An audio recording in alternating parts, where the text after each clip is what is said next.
It is indeed a pleasure to have this privilege to play here for you. We intend to give you a very fine program, so just settle back, relax, and enjoy the moment. Mic check, mic check. Good morning. Good morning. What up? If you're watching on Facebook, if you're watching on Twitch, hopefully you're on Twitch, join me over here. No bots yet, so it's a chat that's open to anybody, even folks who ain't subbed up. Shout out Nicole. Hey, little mama. Good morning. All right, so there's a lot going on. I've been alluding to it. I think the past two live streams regarding like a lot going on regarding like the headlines and the Rittenhouse. What's up? It's good to see you. What's up, Jessica? I should just start calling you by your name, right? Miss Jessica. Should I just start doing that instead? Hey, what's up, Megsy? Megsy, I put your art up on my wall. My birthday art up on the wall. And the note got to me again. I think I sat with it a little bit more patiently. Okay, Jessica's good. Gotcha. All right. But no, a lot's been going on. And I wanted to make sure that people are very kind to themselves. I really want to make sure that I at least model what I think that people in Charleston deserve, black people in Charleston deserve, which is, hey, there's a lot of like discussion around white supremacy, the extrajudicial killings of, hey, Greta, if you're watching, hey, Diane. Hi, Diane, how you doing? Discussions around like the extrajudicial killings of black people, all of that stuff, even just the gnarly stuff. Like, let's take it out of just the African diaspora, but just looking at what's going on around the world, famine, there's a lot going on. And so I know for some that can dictate, I guess, how you engage with this space. What's up, Nelson Nicole? It's good to see you. Missed you a lot. Hey, there's been a lot of headlines, no jokes. And so that it's just a lot. And so today it was kind of like this weird, like, okay, what do I want to focus on today, right? And what I want to focus on, I guess a little kind of taking it out of the doom and gloom of waiting for the jury that come back from the Kyle Rittenhouse deliberation, holding our breath with the trial of the three men who hunted and murdered Ahmaud Arbery. Good morning, Kia. Trying to maybe just kind of do like a little roundup and something little, like a little palate cleanser. Shout out to everybody watching on Facebook. I'm not trying to ignore you, but good morning. Hey, if you're on Facebook, if you don't mind, if you do something for me, it's free. If you're on Facebook, go ahead and share this live stream. Just share it if you can. Share it to your favorite group that you think might really dig this content. Y'all out there on Twitch, y'all know what to do. After I log off or whatever, y'all can start sharing this as well. I want to encourage people to share this content a little bit more. But if you can Facebook, please share to people who you think might like the morning live stream. So today is going to be like, it's entitled In Case You Missed It. So I'm going to catch up on some of the news that kind of slipped past me as I was preparing to go out of town for my birthday. Some news that I forgot to bring up because y'all know I'm scatterbrained, right? Some things I had queued up but never got to. So it's a good in case you missed it type of live stream. I asked y'all this on Twitch. I think before I left, I said, hey, like 2 years ago, I was extraordinarily active as an organizer with Black Voters Matter, and also as like a content creator or creative with Benny Starr's brand as an artist. And there was so much art, and there were so many moments that really can't live anywhere else. They don't really live on Instagram. It's the past. And so I was going through some of that work that I really was proud of, that really doesn't exist. Like if you didn't know I did it, you wouldn't know. But I wanted to do like a little, I called it a photo dump, but basically I went through my phone because my phone storage was mad low and all that. So I went through my phone and I found all of the like photos and some old videos and some links or whatever to some of the work that I did. So I'm going to do a little bit of like a little photo dump, kind of like in case you missed it as well, with some work that I did a few years ago during the Democratic primary here in South Carolina. So hey, thank you, moderator. Thank you. I appreciate you. I appreciate you. I gotta start knighting other people. Noah, you be a good moderator too, I think. Hey, all right, yeah. Good morning, Key. If I didn't say it, good morning. Noah, I say Noah. Megzy, I said what's up. Yeah. So let's just get into it. I don't want to spend too much time talking about what I'm gonna talk about, because that ain't really productive. Hold on, let me make sure. Ooh. So we will do a little bit. I guess I did look at some news stories. I'm looking at the history on YouTube. Let me take this out the history. Hold on, before I switch screens. Hold on. I'm watching a lot of stuff. I don't want y'all to judge me. All right, most of it's sports. All right, here we go. Hey, on Facebook, Dean.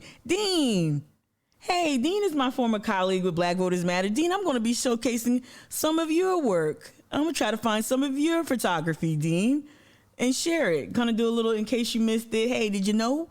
Hey, back in 2019, Tamika was, she was present at, such and such and so on in Charleston. Yeah. So I don't get relegated to obscurity, right? Good morning, Jennifer, if you're watching. Shelby, always checking in on Facebook. Good morning. Good to see you. Share this content if you can. Help a sister out. This independent media, man. Come on. I mean, Roland be asking y'all for money and all that. Like, you know what I mean? BNC, they bankroll by, I guess, some brothers in Pakistan. Can a sister get some share love on Facebook? Share this live stream for me. All right, here we go.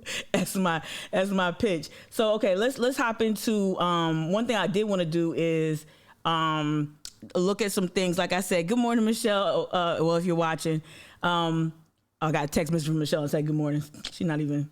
So anyway, I wanted to look at like stories like this. So this was posted, NPR posted this story November 4th, right? And it says, as constituents clamor for ivermectin, Republican politicians embrace their cause.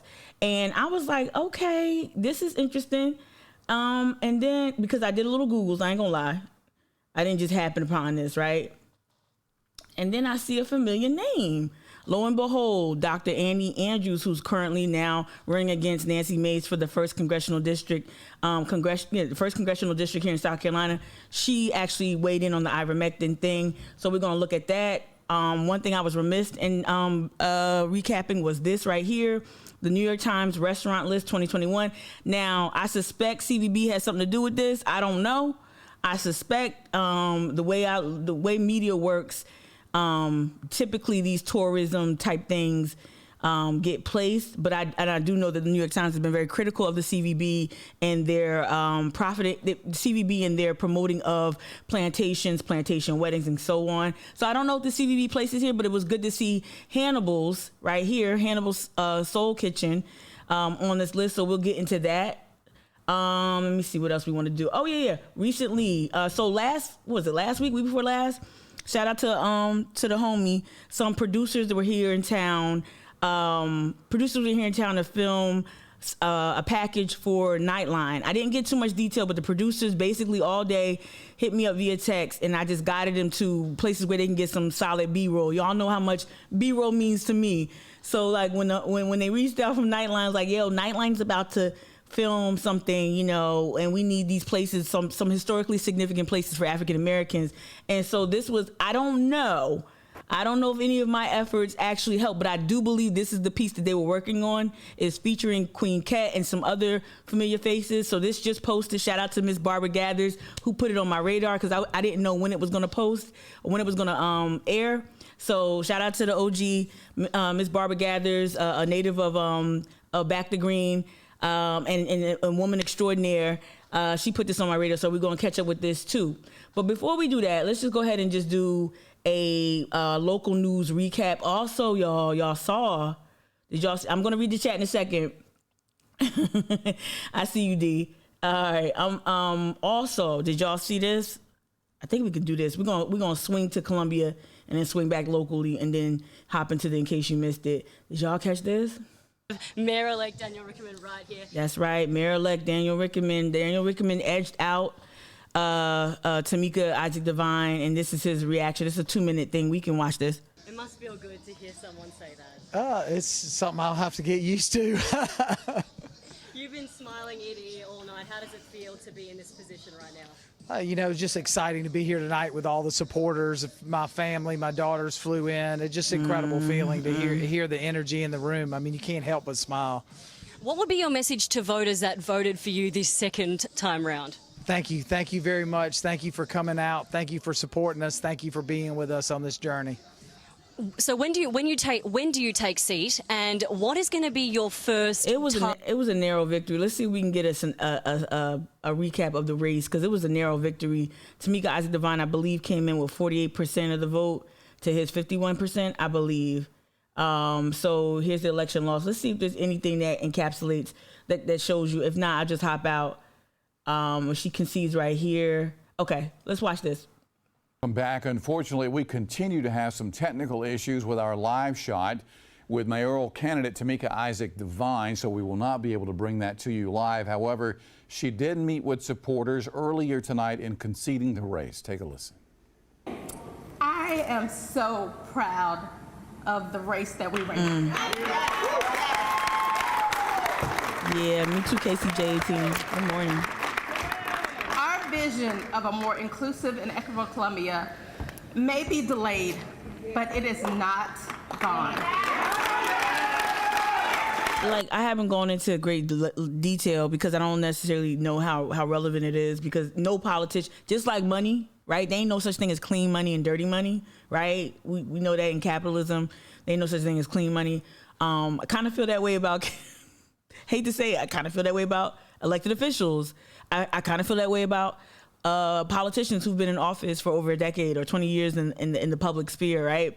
And I'm not trying to be like sideways with this. I'm just trying to tell you like how I look at this. I look at this a little bit less emotional than other people do.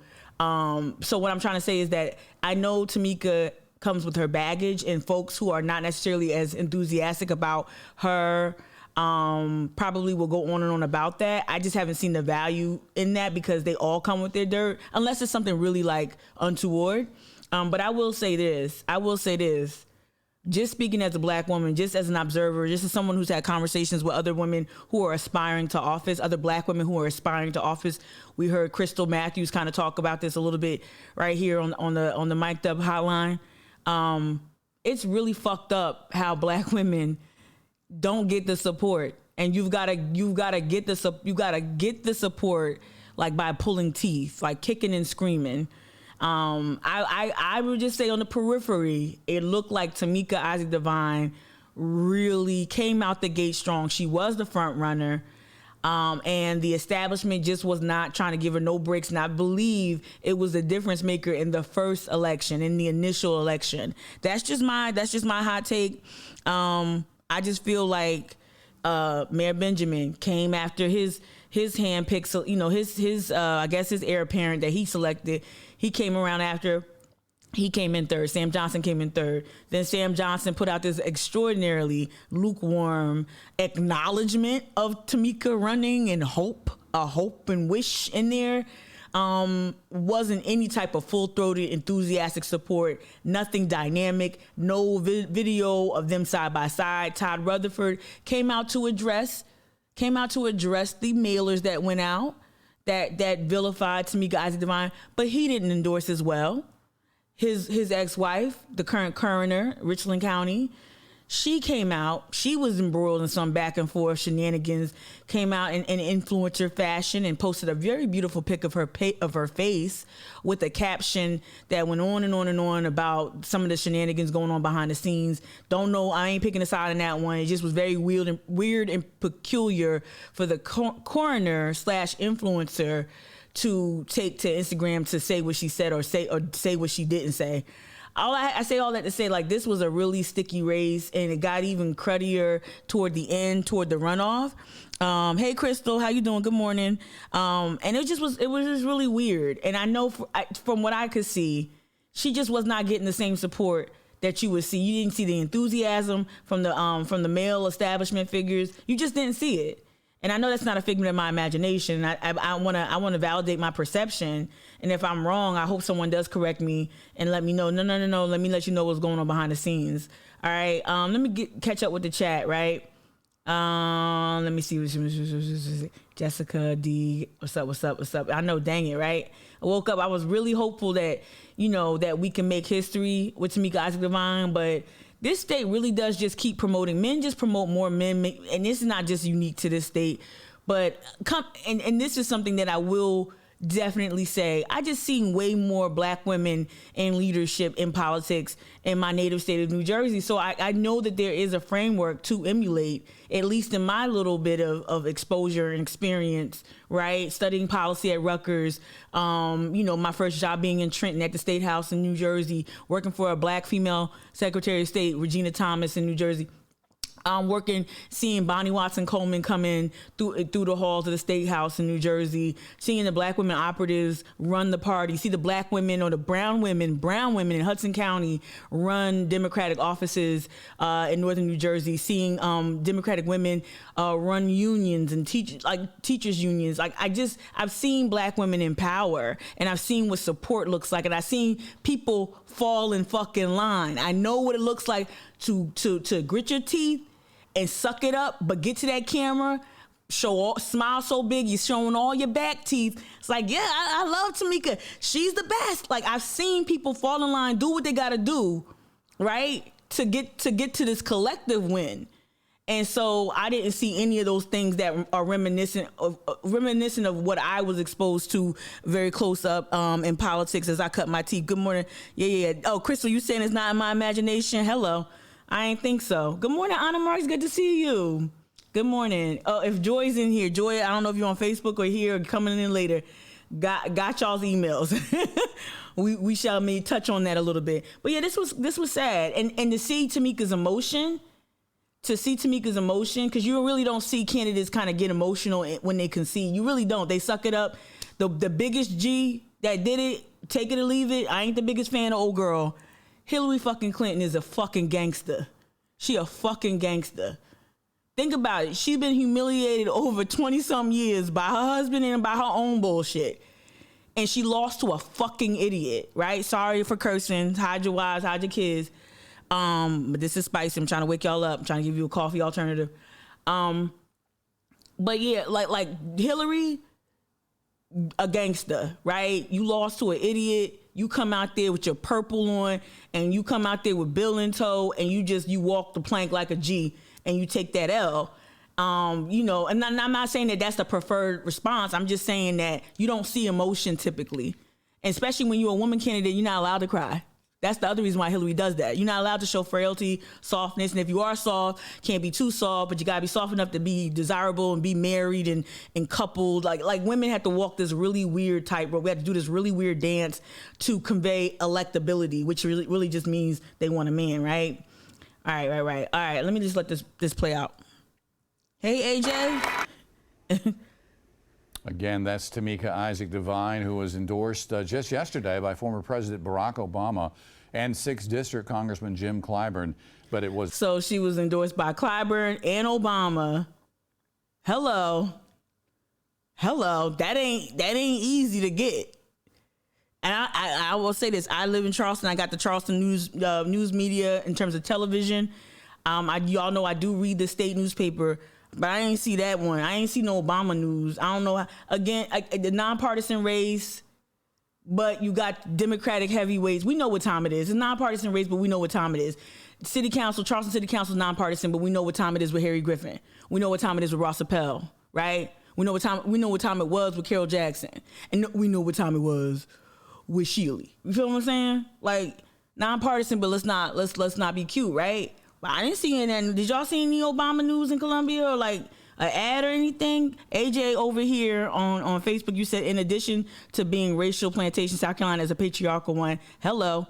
white male power structure is a powerful one. And I think if you don't mind me saying, good morning, Whiskey Neat. Look at Whiskey Neat over there on Facebook. And if you don't mind me saying, I think, and what's up, Kim Kaplan? How you doing? Long time no see. I think with that, AJ, with that observation, that astute observation, what I've seen is that a lot of, and this is what I try to get indelicately sometimes, sloppily sometimes, clumsily sometimes, but something I tried to impart to the influencer culture here, especially the male influencers. Stop trying to emulate the buckra. Stop trying to emulate, wealthy white men in power. I don't want you to create events or activities or art that just mimics white power or the white power structure. I think, and the reason why I'm bringing this up is because I do feel as if, because of the challenges black men face, I'm not a black man, so I'm taking some liberties, but I did share a womb with a black man, if that helps. I do think that some black men tend to see the success and the mobility, and after being shut out, how many times out of opportunities, out of jobs, being shut out of so many areas that sometimes you think, well, can't beat them, join them type thing. And we got to resist that urge. And I feel like some of that chicanery factored into this race in Columbia. I feel like men party bosses felt omnipotent, omniscient, all-knowing, all-powerful. And like even this term of kingmaker, giving Clyburn the kingmaker moniker, I think that's problematic. It's very problematic. Especially because you don't make candidates, we make candidates. The constituents make candidates, right? But it reinforces, more importantly, it reinforces that patriarchal bullshit that says that men with power create more power, and like no, you're not a kingmaker, right? Your endorsement means something, and that's important. You're significant politically, but you're not a kingmaker. And so if you're making kings, how many queens you're making? That's the other question. That's the inverse, right? Right? Little mama, I see you. I think not enough to overcome the lead tonight that Daniel Rickerman had. In the end, 52% of the vote for Rickerman, 48% of the vote. Let me rewind that, because that's the part I wanted y'all to hear. Oh, come on. Had in the end, 52% of the vote for Rickerman, 48% of the vote going to Miss Divine. We have much more on the mayor's race. That was a tight race. That was a tight race, right? Yeah, AJ, you said on Facebook, you said nonpartisan is laughable. Candidates are connected to the party regardless of the level of office. Partisanship does play a part in local elections. I'm glad you said it. I'm glad I'm not the only one over here. Yeah, why not a queen maker, right? Right? Kia over here in Twitch. What up, Brandon? Success and mobility is an illusion anyways. Can you what book in the Bible did you just read from, Brandon? Because say it again over here in Twitch. Success and mobility is an illusion. Let me tell you how I divested from all of that. Okay. Talk about it, Brandon. Chapter and verse. All right. So let me swing now. Let me swing back to local Charleston area news. I might play some Live 5 for sure, because they got it going on. What? Hold on one second. Let's go to WCBD. See what Carolyn Murray and them. Yo, did y'all check out, let me not sound like a thirst bucket. I'm never mind. I ain't gonna say nothing. Let me, I'm gonna bring it up. Just try to bring it up discreetly and see if y'all see. That's what you was about to say. You didn't say it earlier. All right, so let's get to some local news here. I saw something that piqued my interest. Well, let's watch this. This is important. I've just been like not engaged in this whole Leatherman thing for various reasons. Continuing coverage from Columbia, the South Carolina Senate is calling for a special election to fill the seat of the late Hugh Leatherman. The senator died earlier this month. He was 90 years old. Leatherman represented Florence and Darlington counties. The special election will be held in late March. Okay. So, yeah, Leatherman died. He was 90. This is another case. And somebody else had a bomb tweet. I cannot remember. If you're watching, please know that I'm not omitting your name intentionally. But somebody had a bomb tweet on Twitter about Leatherman. Like, yeah, this man's been on power for, like, what? half a century, almost half a century, and stayed in his seat in his 90s, right? Knowing he's nearing the end, didn't relinquish power. And someone's tweet was not insensitive. Like I don't know if it wasn't Paul Bowers. It might have been, but they were talking about like, I'm sure he's a nice man. Like, I think it was Jamie Lovegrove. Let me see if I can find it. He's like, I'm sure he's a nice man, but you got to talk about like the power vacuum he kind of created. And I don't want to misrepresent or mischaracterize if Jamie did write the tweet. Let me see. Yeah, let me see. I want to say it was him. It might have been somebody else. Might have been an operative. Let me see. November 13th. Wait. No. Mick Kennard, no. It was something about like Leatherman. Right here.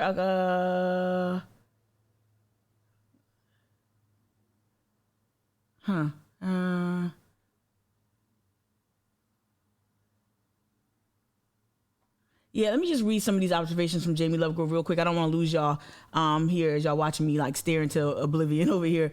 Jamie Lovegrove wrote this: outside of South Carolina, folks know about Fritz and Strom and Lindsay and Clyburn, but in the halls of power in Columbia and sure as hell in Florence, it's been all about Leatherman for a long time now. Then he went on to write this: one of the fascinating elements of the state. It wasn't Jamie, it was somebody else, I don't think. One of the fascinating elements of state houses is how one lawmaker can have lower name ID than any other member of a state congressional delegation, but accrue more power than all of them combined. And that to me is a problem. Not a problem that he had low name ID. That's to be expected. Let me just read a little bit of it for those who don't know who he is, including myself. A powerful force, the Boeing deal, a country-born pilot. Who wrote this? Oh, CNN Avery wrote this. Okay, all right.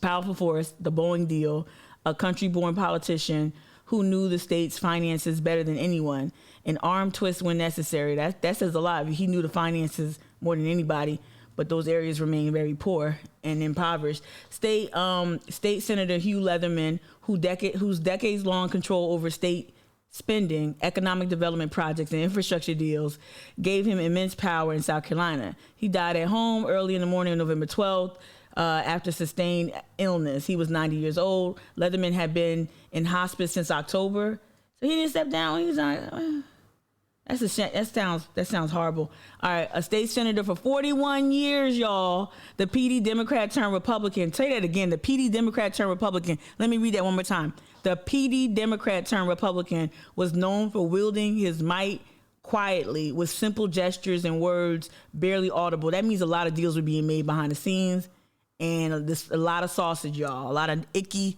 sticky sausage, right? Right, holding off the Whiskey Neat. Whiskey Neat, they yelling at you over here on Twitch. They want you to come back.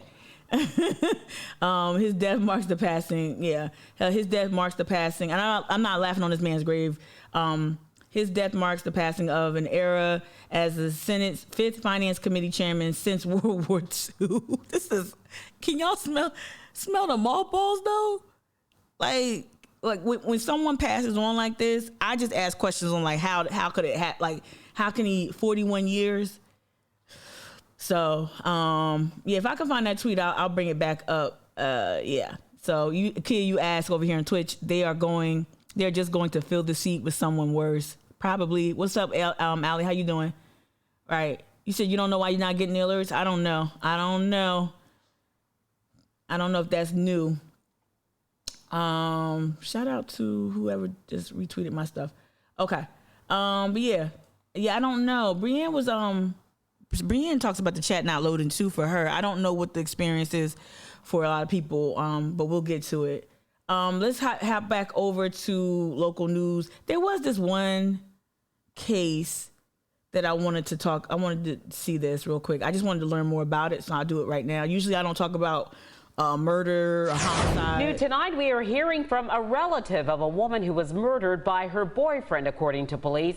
But because of the domestic violence angle and this state's abhorrent history in protecting women against domestic violence, I thought this was important to highlight this case. This is the man accused of shooting her. Hey, Justin. Good morning, bro. Hey, B-Man, good morning. Let me just read what you said real quick before I transition. Yeah, term limits. Come on, Kia. We need term limits. B-Man, you dropped in the chat here on Twitch. Good morning. The way all Democratic state reps I follow were talking about his passing. Yeah, it was. I peeped that. That's when I had just logged out because I'm like, okay, here we go. And we saw that with Joe Biden eulogizing Strom Thurmond, right? You saw like all that. Oh, I know you were a racist son of a bitch, but you were great. Like, nah. Well, like, I'm not saying Leatherman was a racist son of a bitch or that he fathered illegitimate black children, but I'm just saying. New tonight, we are hearing from a relative of a woman who was awkward transition. Was murdered by her boyfriend, according to police. This is the man accused of shooting her, has been denied bond. News 2's Lexi Moore joins us live. Lexi, the victim's family say they're outraged by her death. Yeah, that's right, Bernie and Carolyn. According to Colleton County officials, Patricia Grooms was shot and killed Friday evening by Billy Head III. And tonight, I spoke with Grooms' cousin about her murder. That's sad. She was a mother, she was a cousin, she was a daughter, she was a niece, she was a friend. There were so many people who loved her and cared about her. Family members are remembering the life of 32-year-old Patricia Grooms. Her cousin Margaret Capel says Grooms and her boyfriend had only been dating for a month, and his 6-year-old daughter was in the car when Grooms was shot and killed. He actually told his child to turn her head because he was going to do something bad. And then she heard 4 loud bangs. And this is something that a 6-year-old child had to tell law enforcement and be subjected to. No child should ever have to go through this. Capel says she just wants to see justice served as Grooms has left behind loved ones, especially her 2 sons. She's not coming back. She can't be here to watch her sons grow up. They're not going to have her to nurture them and love them. And regardless of anything, she was a good mother. Head claims he was acting in self-defense, saying that Grooms was attacking him with a knife. And Colleton County officials arrested Head for murder, and he is currently being held at the Colleton County Detention Center. That's just sad all around. Very sad. But again, I wanted to just kind of catch up on that because I saw it. I believe I saw it on Live 5 as well. Up here, I think this is him right here. Yeah, this is him right here. So I was like, what is this? Like, it's really super sad. Yeah.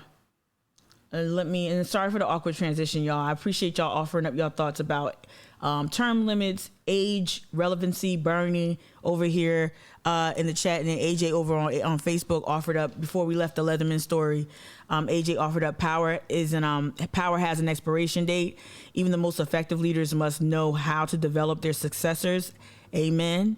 All right. In addition to that, people must not become so enamored with those in power that we become blinded to their declining effectiveness. Right. They have essentially become like mascots. Right. Each election is an opportunity to move forward, not just keep the same comfortable people in place. Couldn't agree more, AJ. And thank you so much for offering that over on Facebook. Appreciate it. Yeah, I want to just catch up on that. And I'm going to hop out of WCBD, I think. Let me look at my history real quick. Let me see if there's something that I watched earlier that I thought was important. We're going to get to, not that stuff. No. We're going to touch on a little bit of the redistricting stuff. I don't know how much we'll be able to get to, honestly. Talked about Leatherman, got that. Let's hop over to Live 5 News. And I did also want to do a better job with getting into, I guess I don't even have it up no more. So disrespectful. Again, this isn't in case you missed it live stream. Trying to catch people up on all things South Carolina and Charleston news. City Paper. I want to kind of dig deeper into their reporting. Yeah. And so I definitely want to get into this. LA curators requesting, they want that They want the Calhoun statue for an exhibit. So Sam Spence wrote that. And then Sam Spence wrote this story about Nancy Mace. We talked about this largely yesterday. Nancy Mace and her marijuana, or rather her cannabis legislation. So I like Sam's take on it. And I think Sam is giving a little bit what I was trying to give about that. But let me get to Live 5 first, right? Hey, good morning, Joy. I said earlier when Honor popped on, I got y'all's emails. All right, so let's actually listen to this story from Live 5 News about the Calhoun statue, because I don't know anything. I did not click on this link. I'm attorney Marvin Pendarvis. Oh, I'm attorney Brenna Wild. And I'm attorney Mark Pepper. And we're here to serve you. Trying to mute it. Yeah. Shout out to Marvin though. Yeah, let's go. 1, 2, 1. Of the John C. Calhoun statue is being discussed by city leaders today. That statue was removed from Marion Square last June after a community expressed concerns about what that monument stood for. Danielle C. joins us now live from where the statue discussed by C. Calhoun statue is being discussed by city leaders today. That statue was removed from Marion Square last June after a community expressed concerns about what that monument stood for. Danielle C. joins us now live from where the statue once stood. Or statue was removed after a centuries-long sentiment being expressed by people about how racist the statue is and how racist Calhoun was. I don't know. Like, it wasn't just people just taking in the streets last year. Like, if you read Denmark VC's Garden, then you know how long that fight has been against that statue. Both versions of the statue. The ugly one that was down low, and the one they put up really, really, really, really, really, really, really, really high in the air because black people kept fucking it up over 100 years ago. Good, Danielle. They're talking about moving that statue to way on the other side of the country. Where is the statue at? Aisha and Michael, a museum in Los Angeles is actually requesting the John C. Calhoun statue, which, like you said, for many years stood right here in Marion Square, and they plan to ship it off to Los Angeles to Let's play Dora the Explorer, like, or whatever what these little kid shows are that's relevant. Like, so let's imagine right here in this picture, let's imagine the Calhoun Monument was still up. If that was still up, can you name all of the racist iconography in this park? I'm gonna let it play some more. But Marion Square, can you name all of the racist symbols? Right? Where is it, Kia? Can you name all the racist symbols that were once in this park, including the Calhoun Monument? Can you name them? Let's see if y'all could do it. I'm gonna let it play though. LAX art, and they plan to add it to a collection of other Civil War monuments from across the South. Now, one of the artists, Harmaz Walker, says to the city that he and another artist are co-creating this exhibit called Monuments. They believe the Confederate monuments, which once stood in front of courthouses and Capitol buildings, symbolize a battle courageously fought to defend states' rights from tyrannical federal governments instead of slavery. They say they plan to use the monuments to create new artwork, which they believe will confront and challenge these long-held beliefs about the real people behind these inanimate objects and, quote, the way in which we can build a roadmap forward. Walker says although Calhoun was not a Confederate figure, he himself played a pivotal role in the expansion and the protection of slavery. LAX Art would use grants and donations to pay for all costs associated with transporting the statue. Wait, what? Although Calhoun, quote, the way they fought to defend states' rights from tyrannical federal governments instead of slavery. They say they plan to use the monuments to create new artwork, which they believe will confront and challenge these long-held beliefs about the real people behind these inanimate objects and, quote, the way in which we can build a roadmap forward. Walker says although Calhoun was not a Confederate figure, he himself played a pivotal role in the expansion and the protection of slavery. He was an architect for the whole states' rights, argument. Also, like we learned from the 1619 Project, he also created the template for obstructionist government. So as we've seen the GOP master this, Mitch McConnell has mastered this. He had Obama in a headlock with this obstructionist bullshit. Basically, you're not gonna bring none of your judges. You're not gonna bring none of your Supreme Court picks. We're gonna stymie it at every turn. And that obstructionist type, that way of governing was was pretty much architected by Calhoun. And so, yeah, he wrote the guidebook on how to have, hey, Samuel Bellamy. He wrote the guidebook on how to have the planter class remain in power. And also, you know, referred to slavery as a positive good. I don't know if they said, I didn't hear that explicitly said, but it said that slavery was his jam. Yo, slavery's dope. Yo, get you some of this slavery. Yo, we selling slavery by the pack on the corner of Calhoun. like he was slinging that craziness, right? Yeah, shout out to y'all. Y'all got it. Shelby over here on Facebook played along. Thank you. Facebook don't always play along. What's up, Rajon? Facebook don't always play along, but Shelby played along. She got the whole the park is shaped like a Confederate flag, the Citadel, which was created to put down any type of insurrection led by black people. Basically a police station and torture station designed to. That's the plan. This ain't nothing but sweat inside my hand, so I dig into my pocket on my. That's my ringtone. My ringtone is paid in full. Hold on one second. I hate them. How dare they? Did y'all hear that, paid in full? Yeah, near Mother Emanuel. That's important too. Yeah, so yeah, y'all got it. The Wade Hampton Obelisk at the edge of the park. Y'all got it. The ones that I know. This ain't nothing but sweat inside. Hold on.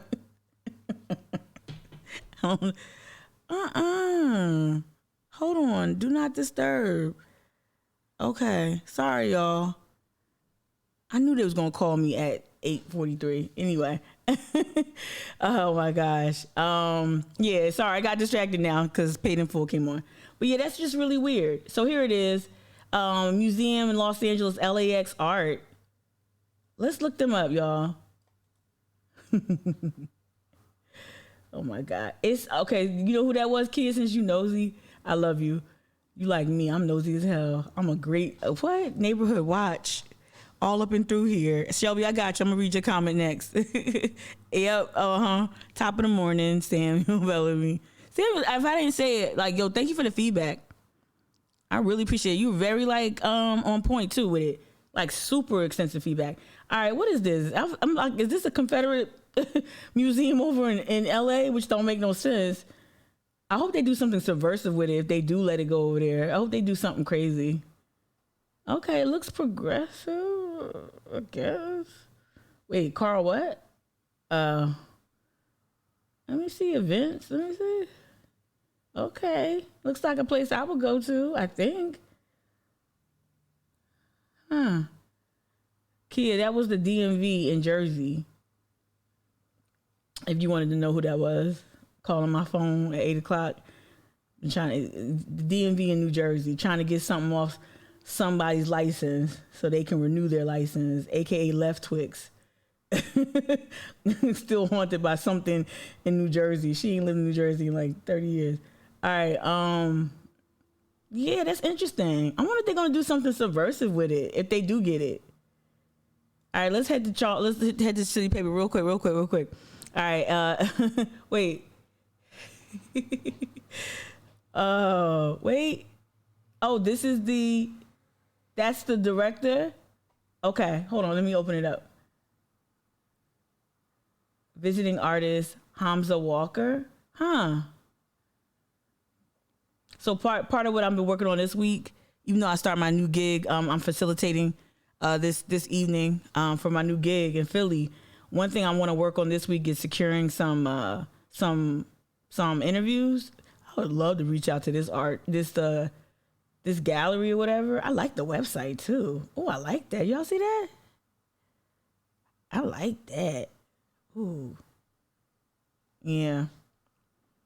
Hamza, director, independent nonprofit, art space in Los Angeles, 1994-2016. Curator resident at the Renaissance Society in University of Chicago. Say word. Recently, Walker was juror for the Venice Biennial, prestigious Golden Lion Award. They must be doing something funky with it if they want it. Let's see what. I love their website. Come through. What is this? I wonder what they're gonna do with it. Let me see what y'all saying. The letter to tech mentions lost cause. Okay, they gonna do something. Let's read Sam Spence's coverage. LA curators requesting a loan of Calhoun statue for exhibit. All right, it says Charleston Commission on History will consider a request Wednesday from Los Angeles-based art curator to send. Wouldn't it have been great if they would have let all the protest posters and whatnot stay on the Calhoun thing, and we would have did what Richmond did with the Grant statue? We didn't even get that. Like, we don't do no public art, no protest art, nothing. Anyway, Charleston Commission on History will consider a request Wednesday, today, from a Los Angeles-based art curator to send the statue of John C. Calhoun that formerly stood in Marion Square to the West Coast for a 2022 exhibition. All right, at the LA Museum of Contemporary Art. Right, in a June 3rd letter that Anna Mark just referred to, curator Hamza Walker detailed the premise of the exhibit, which would bring together a number of recently decommissioned statues like Calhoun's alongside new works of art commissioned inspired by the monument's continued discussions around reparation. This seemed to be a theme, even with the Stephen Locke thing coming to the Gibbs that I didn't go to. There seemed to be a theme where like artists want to talk about these symbols a lot. I'm getting a lot of calls and questions about this. This seems to be a thing that people are doing coming out of the summer of 2020 protests, the racial reckoning that wasn't. I feel like this is something I've been hearing in artist circles a lot more. Like, oh, let's have an exhibit where we have a continued conversation on reparations. Yeah, which I'm not opposed to. It's just really interesting. Reparations, healing, and greater reckoning of Americans' past. Okay. Hamza Walker, who is the director of LAX Art, a nonprofit visual art space in Los Angeles, and is curating the exhibit tentatively called Monuments, said officials in Baltimore have agreed to lend 4 statues because, they took them down. They took them down, right? That Black Mirror, she took them down, but then that Black Mirror went to jail. She went to jail. Not fun. Discussions are also in progress with leaders at the University of Texas, and requests have also been made in Richmond and Durham. Oh, yeah. Is that Silent Sam in Durham? That came down? Walker did not respond to an email from the city paper. Okay. I'm gonna keep my eye on that one, though. What y'all saying over here in the chat? Let me catch up. Okay, the letter. Right. Honor, that's the letter. Let me at least click that link with the letter. I did it. What happened? Oh. Okay, here we go. Okay. Ooh, yeah. Dear, let's make it a little larger so y'all can see it. Not just me. All right. So it's written June 3rd. Dear Mayor Tecklenburg, I'm writing to you in my role as director of LAX Art, a nonprofit visual arts space in Los Angeles, California, that utilizes contemporary art as a means of understanding key issues of our time. Following the actions of white supremacists Dylan Roof, in Charleston 2015, and James Alex Fields Jr. in Charlottesville 2017, as well as the Bree Newsom's defiant climb to the top of the flagpole in South Carolina State South Carolina State House to remove the Confederate battle flag. Dozens of monuments were removed, and schools and streets were renamed across the South. 2018. Oh wow, 2018. This debate sparked by removal of these Confederate symbols led to a conception of Monuments working title, right? Monuments working title. An exhibition. I'm wait a minute, Kara Walker. Oh, she controversial, but I dig it. Confederate. Okay, I'm coordinating with artist Kara Walker Slater. Okay. I'm going to keep an eye on this. Thank you for dropping the link to the letter. Honor, I appreciate that. Yeah, this is a hearty letter. So what I'll do is I'll read it. I hope they take it seriously. He passed it off to the commission. So hopefully they take it seriously. I kind of curious to see where is it? It's just in storage? Right? Yeah. Yeah, I remember that, Kia. I wish we did stuff like that. The Kende Walker, Kende Wiley exhibition. I'm gonna pull it up right here.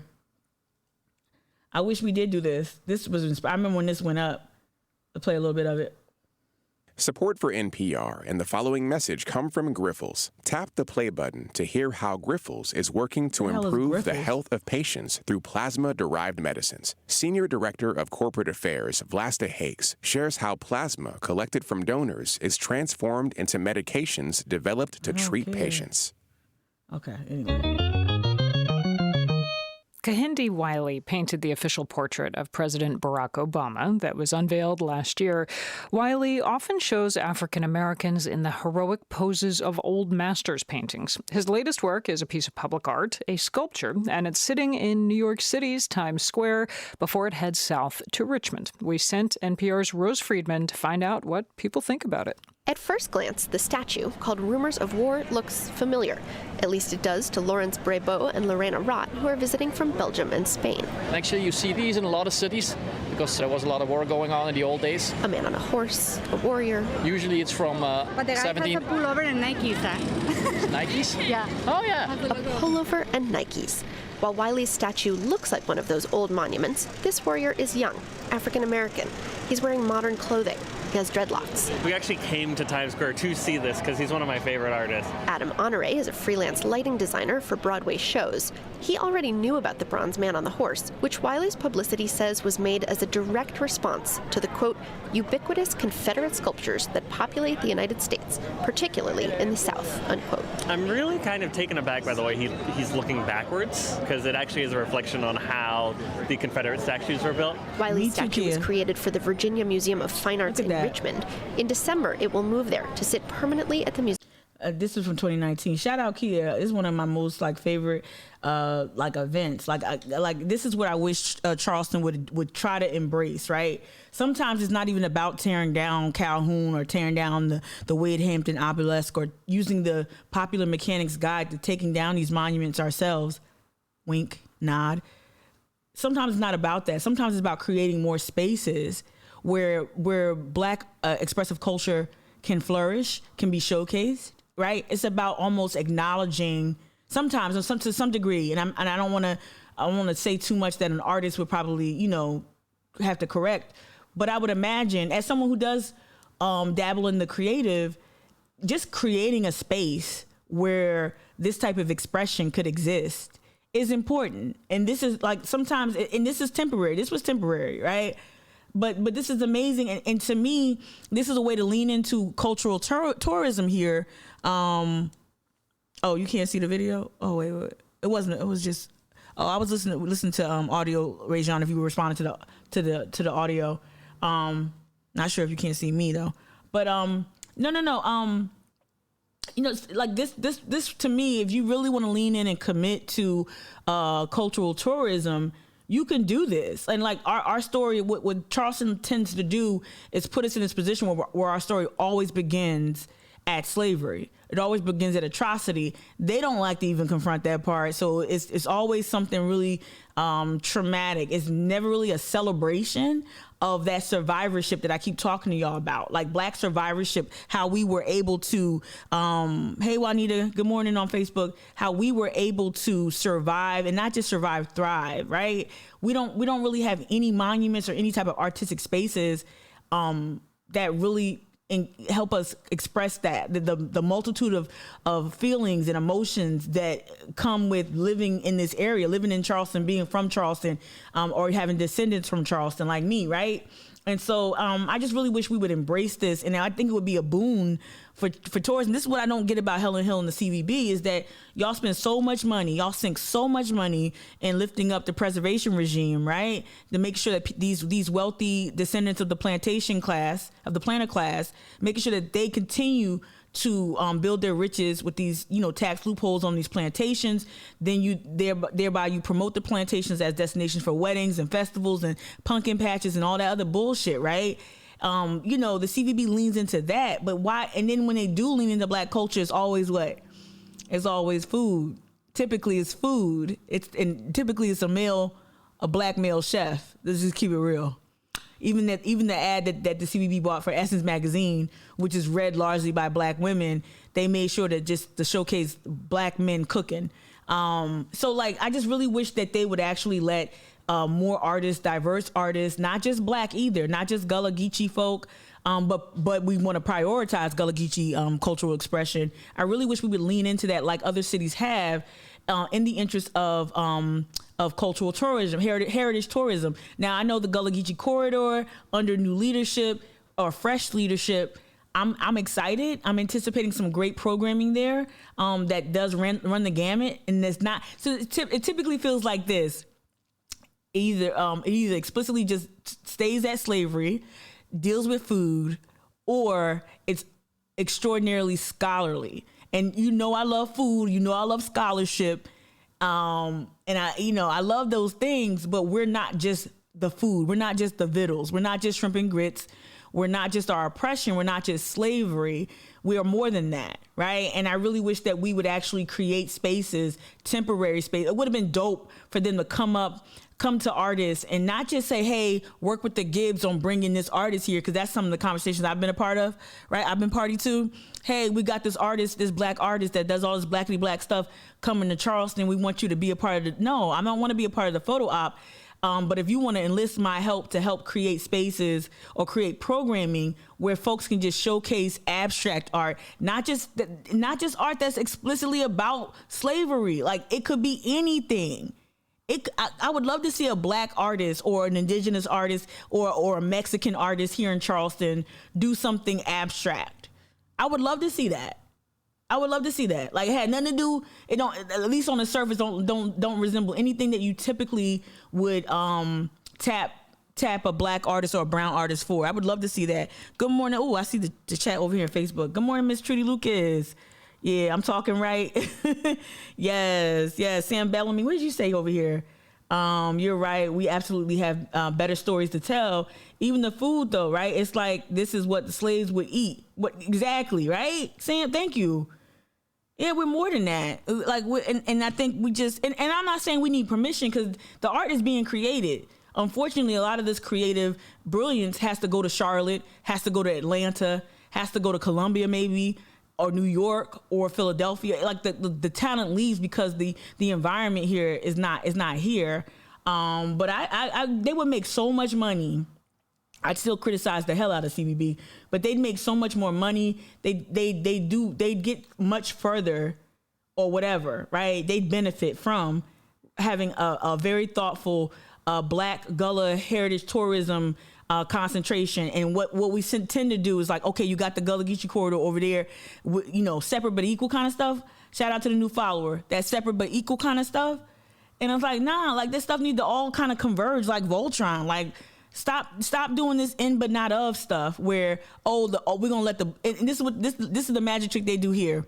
Knowing that we don't have the same art infrastructure, knowing that we don't have the same type of the way our city is even placed off of 95, right? That was intentional, right? Where our city sits, like, we're not close to any type of other like artist hubs. You can make an argument for Savannah maybe, right? But like, we're not close to like these other like hubs. So there's a lack of infrastructure there. And also there's freight infrastructure that did exist that people like Victoria Smalls and the new director of the museum are probably going to have to kind of help, reestablish, or piece it back together, that infrastructure of art and culture that did exist, right? Right? Remember, before Afro-punk, there was the Tulaloo at White Point Garden, where tens of thousands of black people came from all over to celebrate right here in Charleston. Like, it did exist. Black cultural expression did exist. And then they started creating laws, rules, and ordinances to curtail that and to prohibit black bodies from celebrating on the peninsula. Like, literally, it's in the Reed Denmarvisi's garden. It's in there, right? Listen to Nick Butler. He'll tell you, I'm sure, right? But like, if that infrastructure was here, you can do the thing that they're doing now. Like, oh, Moja's happening. Moja happened. I didn't even know Moja was going on. In the Gullah Geechee corridor as well, right? The Emancipation Day Parade, the oldest Emancipation Day Parade in the country. Did y'all know that? Does it feel emancipatory when you go? It used to back in the day. Mad marching bands and high schools were involved. Now it's a shadow of what it used to be, right? Because it's this in but not of thing. Oh, we're going to let you run it. Meanwhile, not going to give you the subsidies, not going to give you the access, not going to give you the advertorials, not going to give you the placement at the airport, not going to put not going to leverage our relationships with Garden and Gun and other public. Like, it doesn't come with the right support. It comes with crumbs, like with the CVB doing the hospitality program with the interns from the Black. It was 12 students. Y'all got 12 hotels alone off Calhoun, right? A dozen Black students, but you're not. What CVB will not commit to, what the city will not commit to, is actually cutting deals with these hotels, with Hilton, with the Marriott, and say no. If you want to build in our city, you got to invest at SC State's hospitality program. You literally have to. We're building a school here. The way Anita Zucker be throwing up schools up in here with her name on them, and throwing up all these things with her name and her husband's name on them. That should be the city. Like, okay, we want to create a hospitality school at SC State. We want to create a hospitality school at Claflin, and we want you to pay for it. If you really cared about Black people being a part of tourism here, if you really cared about Black historical or heritage tourism, you'd actually try to spend some money, right, and subsidize these efforts. But that's something that's not happening. Let me look at the chat. The chat is blowing up over here on Twitch. Yeah, unless you paint those palm trees and bridges. Let me see. Artists can't make. Come on, and Nicole, Lil Mama, your perspective is super important here, right? Okay. Let me see. All right, so let me stop here. Hey, Joni, good morning. Right? Even the new Starbucks in Columbia has some local Black artists in it, artwork in there. Say word, Joni. Allie, you said maybe even add a space at a monthly art walk. Right. And like they do that thing on Broad Street, right? But there really isn't a space for, like, outside of that one Black owned gallery. Is that still there? That Black owned gallery downtown? I can't remember the name. Unless you're Jonathan Green. It's the same on one. And I've been having this conversation with artists. Like, and they've gone to the mayor. They've gone to people and like, hey, you've got all these vacant storefronts. This is a great place for public art. You can hold a temporary art show right here in the heart of the tourism district. You can put the art there. Shouldn't have to be south of Broad or on Broad Street. Put it right there, King Calhoun. Put it on Calhoun. Put it on, Upper King or whatever. And it's just not in the realm of possibility. For some reason, they don't want that there. We know the reasons, but right? And so, Nicole, you're saying no local artist can make a living in Charleston. I've heard that from so many artists, so many, right? And I work for an artist, and we had this same constant conversations, right? Unless you paint those palm trees or bridges, exactly. Or turn the vestiges of slavery, right? Turn the equivalent of a blood diamond, the rice, the indigo, the cotton, turn those things into jewelry or art pieces. Like they love doing that. The things that were that made this state famous, that where Black and African folks have been exploited for, those things get really, really popular to paint or to recreate. It's corny as hell. And the aesthetic, the Charleston, I'm not shitting on Charleston, please believe me. As someone, like, I'm not shitting on the Charleston aesthetic, but there is a corny whitewashed Charleston aesthetic. Y'all know what I'm talking about. Got beach vibes. It's got beachy nautical vibes. That shit is ghastly to me. I don't like that. That all that beach aesthetic shit. No, I don't want cockle shells and shit in my No. Sorry. At my beach Airbnb, yes, have at it. Have all the sailor's knots you want framing your art. Not in my home, not in my city. Yeah, what happened to Umoja? I couldn't even tell you what happened to Umoja. Right? Rainbow Row. All right, let's keep it moving. It's supposed to be in case you missed it live stream, and I'm talking about. Thank you, Kia, for the distraction, a beautiful distraction. I welcome them often. All right, so let's get back to it in case you missed it. So we talked about the Calhoun statue. This is something that I did text. Let me see. I got my phone on Do Not Disturb now. I did text Sam. I'm like, Sam, anytime you ready, Sam. I said, Sam, anytime you ready to come on mic'd up. He not here today. I'm like, anytime you ready, Sam, we got a spot for you. So y'all send Sam some telepathic messages. Tell him you want him on mic'd up. I want him on mic'd up so he could talk about not just the reporting we're about to dig into, but the reporting, some other reporting that he's done around black newspapers here, and a bunch of other things. Just want to talk about the city paper. I don't talk about the city paper, and honestly, it's just been a blind spot. It has not been intentional, right? So Sam, yesterday we parsed. Shout out to Allie, who gave us the legal perspective on expungement and what's inside Nancy Mace's bill, what could be inside Nancy Mace's proposed legislation. And then Sam wrote this, and I was like, okay, you spitting what? Now listen, that's called motherfucking boy. So a draft bill unveiled Monday. All right, a draft bill unveiled Monday. She had a presser yesterday, y'all. She had a presser. I think she had it yesterday. A draft bill unveiled Monday by U.S. Rep. Nancy Mace would eliminate federal prohibitions on cannabis, but stop short of fully legalizing marijuana. Instead letting state leaders set the rules on their own. I think that's actually that's kind of a tricky situation, because like one thing I've been learning through a friend to the chat, Evelyn, is making distinctions between decriminalizing something like sex work and legalizing it. Legalizing it brings that bullshit, right? That regulation, all of that, right? I don't know if I want state regulated weed. I don't know. I ain't the biggest toker in the world, so I don't know. I just feel like it wouldn't hit the same. But decriminalizing it is a different thing, right? So taking away the restrictions, taking away all the punitive things that come along, like if you're in possession of marijuana, you wouldn't have to go to jail. You wouldn't have to spend 25 years in jail like some people are doing, literally for simple possession, right? That I'm all for. Legalizing it, I don't know. If it's like alcohol, right? People still make moonshine here, right, though? They still make black market gin and juice, right? Yeah. Juanita, I see your comment earlier. You said that money needs to be spent in the black community. Absolutely. All right, let's keep reading this, though. Okay.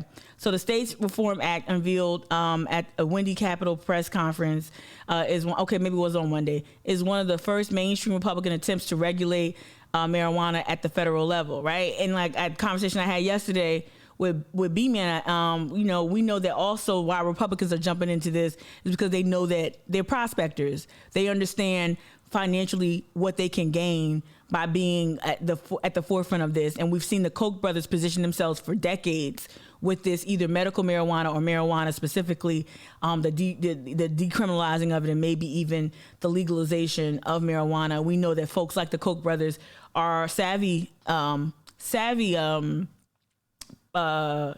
prospectors, right? Right. Okay. So, and while the provisions appear more conservative than proposals already introduced by Democrats, we talked about that yesterday. She wasn't doing nothing new. Nancy, you ain't saying nothing slick.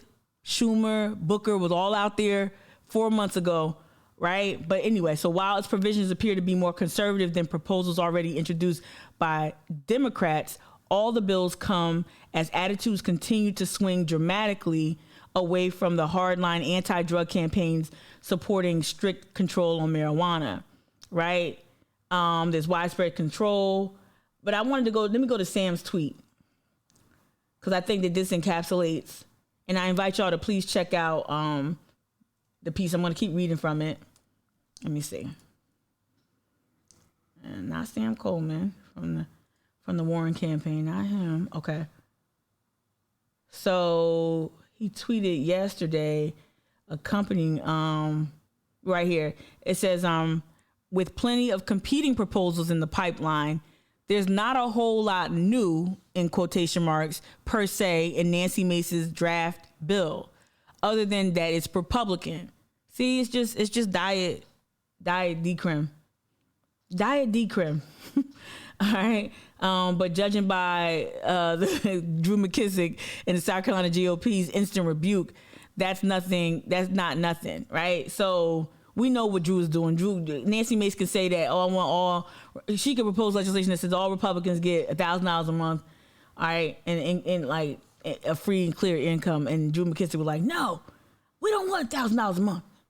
We don't want it. Trying to make her politically weak. I'm gonna say this.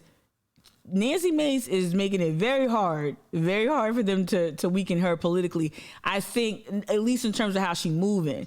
I think, you know, being an opportunist, glomming on to the Free Britney movement, getting in front of every fucking camera from TMZ to Forbes to OAN to Fox Business.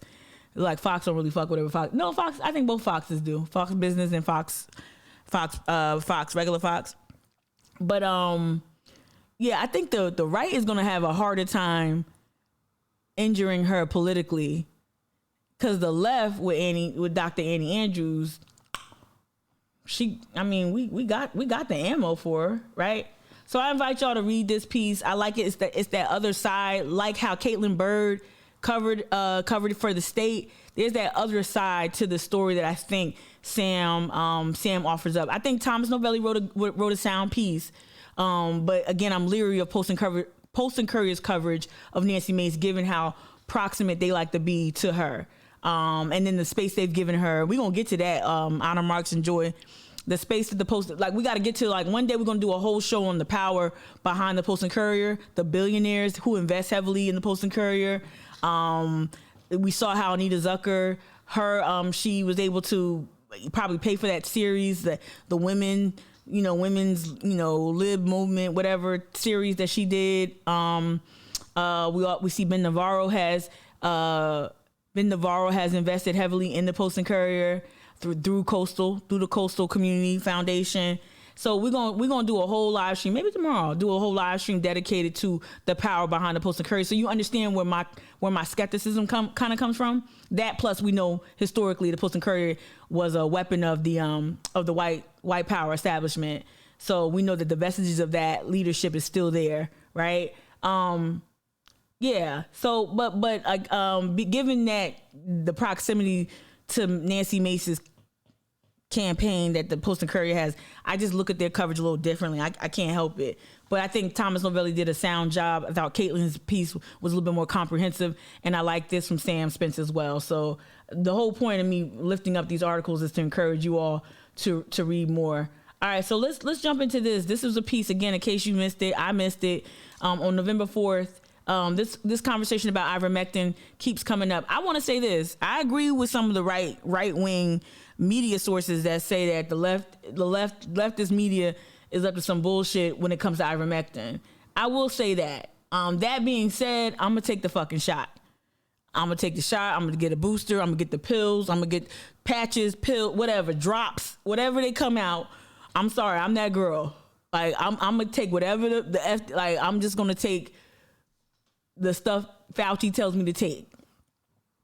All right, I ain't going to go get no ivermectin, no dewormer. I'm not doing that. It's not, no. But I will say that what's missing from this conversation around ivermectin is that there is a case for humans to consume this drug. But is it proven against COVID? I don't know. They keep pointing to a study that said it is proven.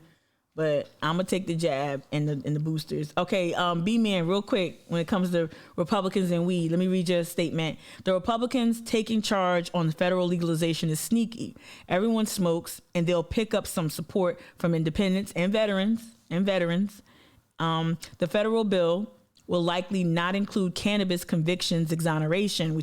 Allie lifted that up yesterday, making the distinction between exoneration and expungement, right? Expungement is in the proposed legislation from Nancy Mace, right?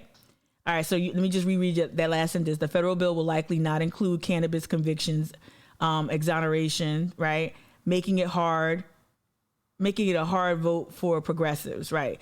And the damn Dems are behind again. I know they had the ball, they fumbled. They had the ball 4 months ago. But they couldn't make good on anything. You can't get Build Back Better through fast. You couldn't get shit passed before the elections, so you can strengthen the candidates that were kind of like on life support, like in Virginia, right? Good comment, right? Federal decriminalization, is that a thing, Allie? I don't know if you're still listening. Is federal decriminalization, like, can that work? Like at the federal level, can they do that? So let's read this a little bit. This again, switching gears to ivermectin. Reason why we're reading this is because this is before Dr. Annie Andrews declared her candidacy for the 1st congressional district, so essentially running against Nancy Mace or whomever emerges from the Republican primary. I guess I shouldn't disrespect some of those folks primarying Nancy Mace, but some of them are fresh off the spaceship from another intergalactic space that I don't know. All right, so it says when state senators in South Carolina held 2 hearings in September about COVID treatments, they got an earful on the benefits of ivermectin, which many of the lawmakers lauded along the way, sharing experiences of their loved ones. The demands for access to the drug were loud and insistent. Let me make this a little larger so y'all can see a little bit of it while I'm reading. Okay, so the demands were like, everybody want this thing, huh? Okay. Were loud and insistent, despite the fact that federal regulators had just issued strong warning against using the drug, because we know people were using it inappropriately and they were ending up in the hospital or calling poison control. All right, one member of the public, Presley Stutz III, reminded the panel that his father, a prominent GOP leader in the state, had died from COVID just a month before. He believed ivermectin could have helped. I don't think so, but doctors at the hospital wouldn't even discuss it, he said, right? All right, I think if you're too far gone, I don't know if that works. I don't know. Who knows? I'm not a doctor. I went every bit as far as I could without getting myself thrown in jail trying to save my father's life. Now, that's crazy. Now, okay. Now you're kind of saying that the doctors, that was malpractice. That's the assertion he's making. But how far did you go about masks? How far did you go about getting your dad vaccinated? Where was that energy? Because you probably could have prevented your dad from being in there if you, like, let's keep it real. I'm not trying to be disrespectful to somebody dying of COVID, but don't tell me how insistent you were that the hospital listened to you, someone who didn't go to the medical school. I don't know if I'd listen to you either. Like, I mean, you should listen to patients and their families, but to a degree, right? Joy, you said something in the chat. Doing your research. All right, Allie. Well, Joy, you said in chat here on Twitch, we should not force doctors to prescribe, right? But if someone finds a doc to give it to them, let them take the damn drug, off label, have them sign a waiver, right? I agree. I'm not going to take it. I'm not going to ask my doctor for it. I'm not going to do that, right? I'll stick with vitamin D and masking indoors still and wiping down. I'll stick with that.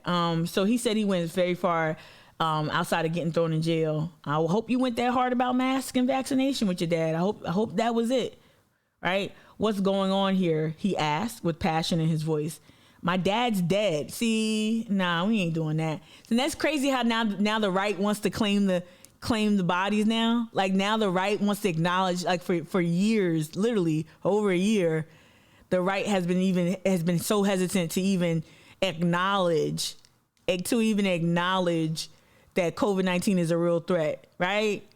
They kept saying, oh, the symptoms will be mild, whatever. But now you want to use your dad's death. You want to weaponize that against, okay. All right, let me see what you're saying in the chat over here. I won't go to the doc that prescribes it, but whatevs, right?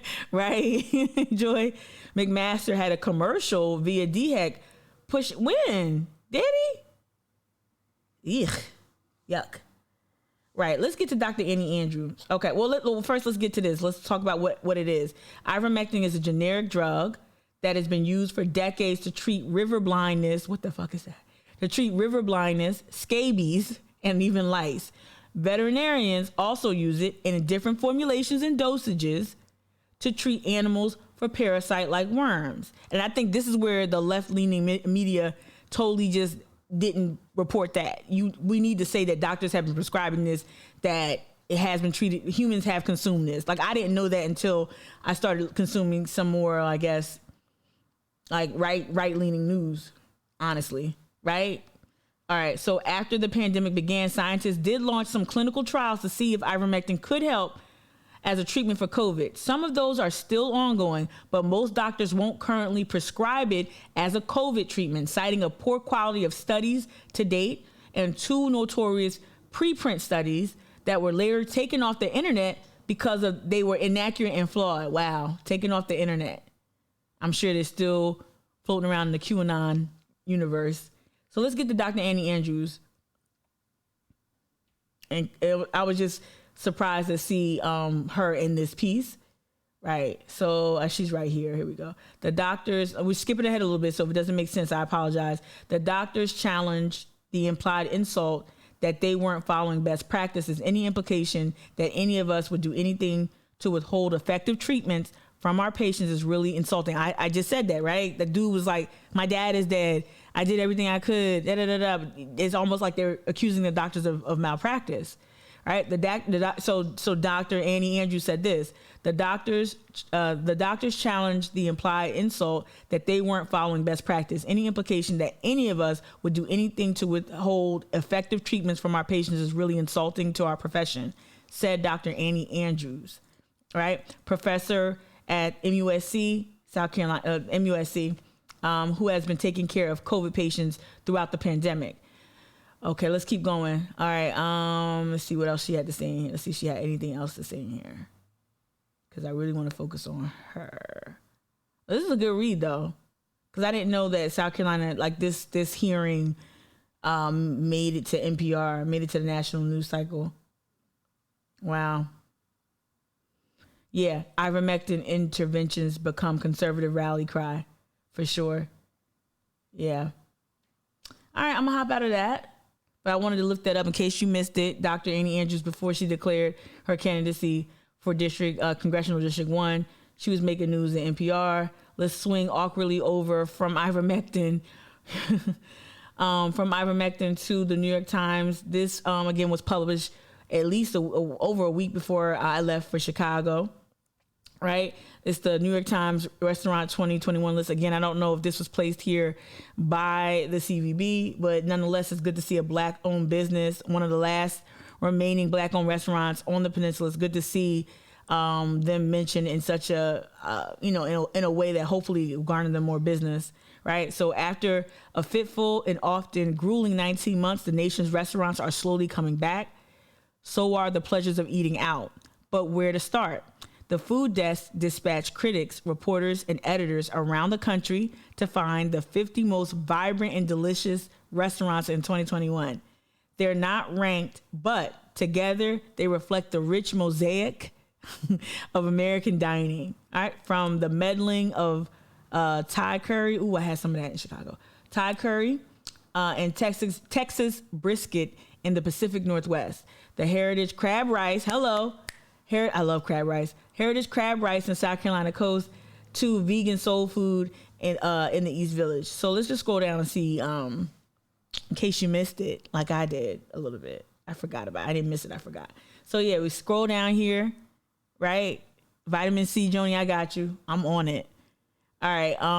Let's scroll down here. Make sure nobody's talking on Facebook. If you're on Facebook, hey, thanks for sticking along with me. So Hannibal's Kitchen, it says sometimes you can taste a lot of history in one bite of food. Here, that bite should be the crab rice served at Hannibal's Soul Kitchen, one of the last old school Gullah Geechee restaurants in the area. Its version is definitive, with the local blue crab meat, pan fried, so crispy, but still retains bits of the soft flesh piled generously over white rice. I love their crab rice, y'all. Shit, I might order this today. And it's just one item on the menu that delivers other low country dishes. You'd be hard pressed to find better examples elsewhere. That's written by Kim Severson.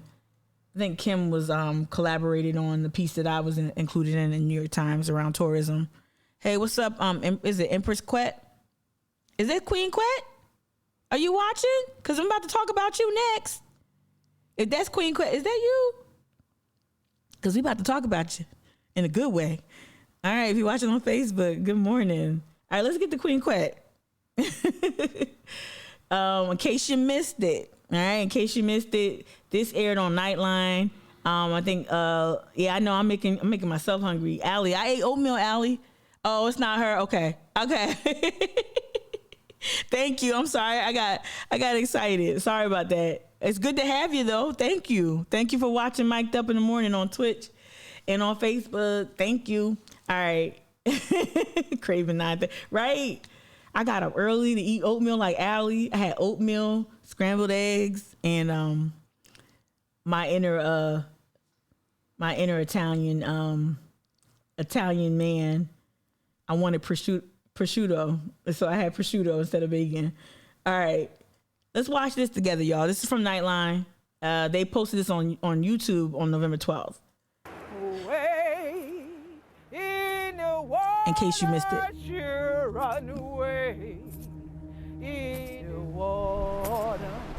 Amidst the warm breeze of the Carolina coast, where suffering was once the burden of birth, rose a regal people.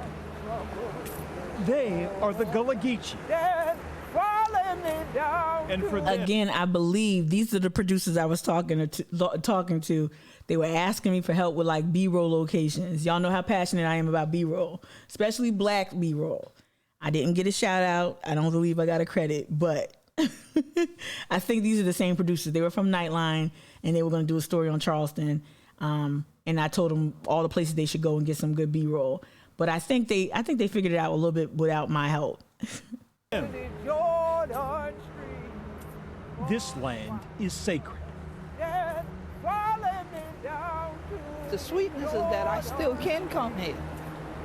And I can actually point to where my ancestors flowed through these waters. To say that we would be the same without the land is not understanding who Gullah Geechee people are. It looks like... It's well documented around the world, a climate crisis threatens people from all walks of life.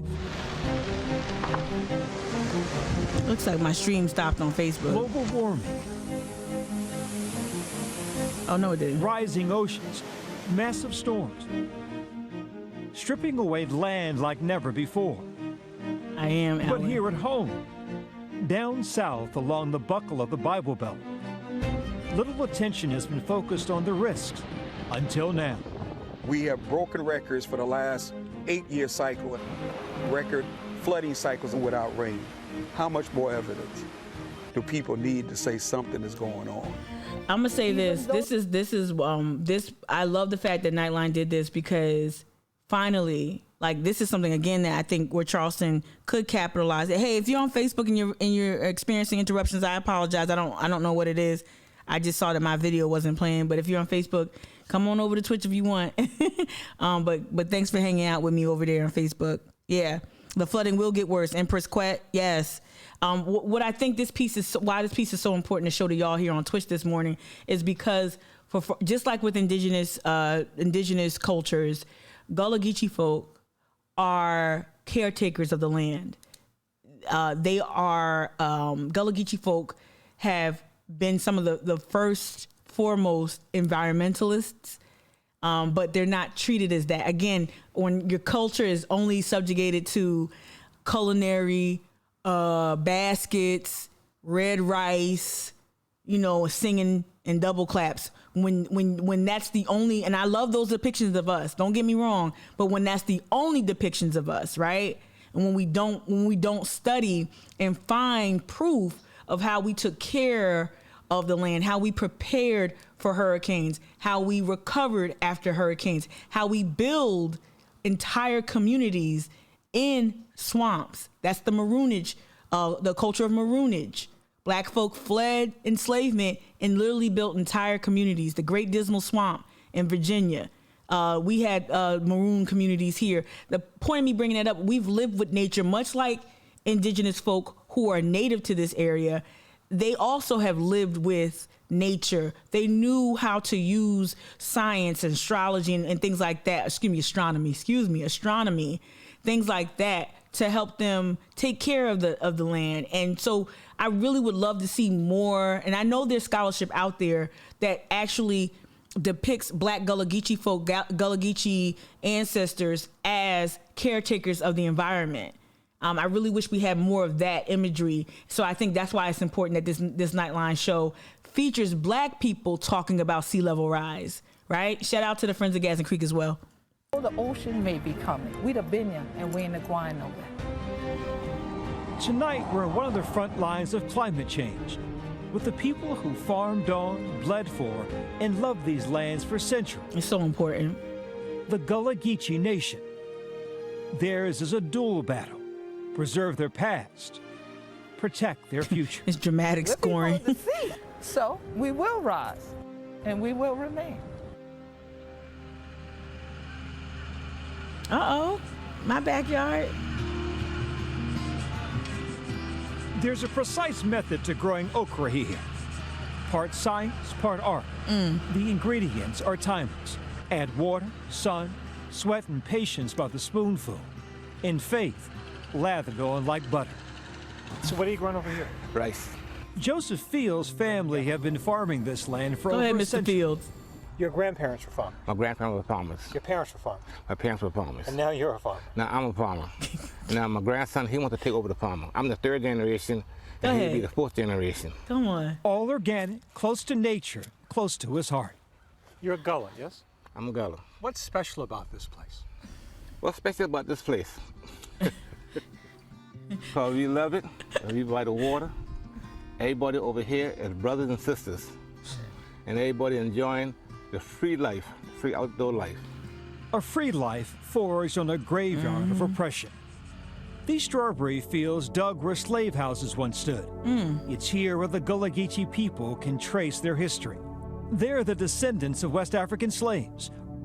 The hot summers brought mosquitoes and malaria, keeping the slave owners inland in this community free to live amongst themselves, maintaining their language, their culture, undisturbed.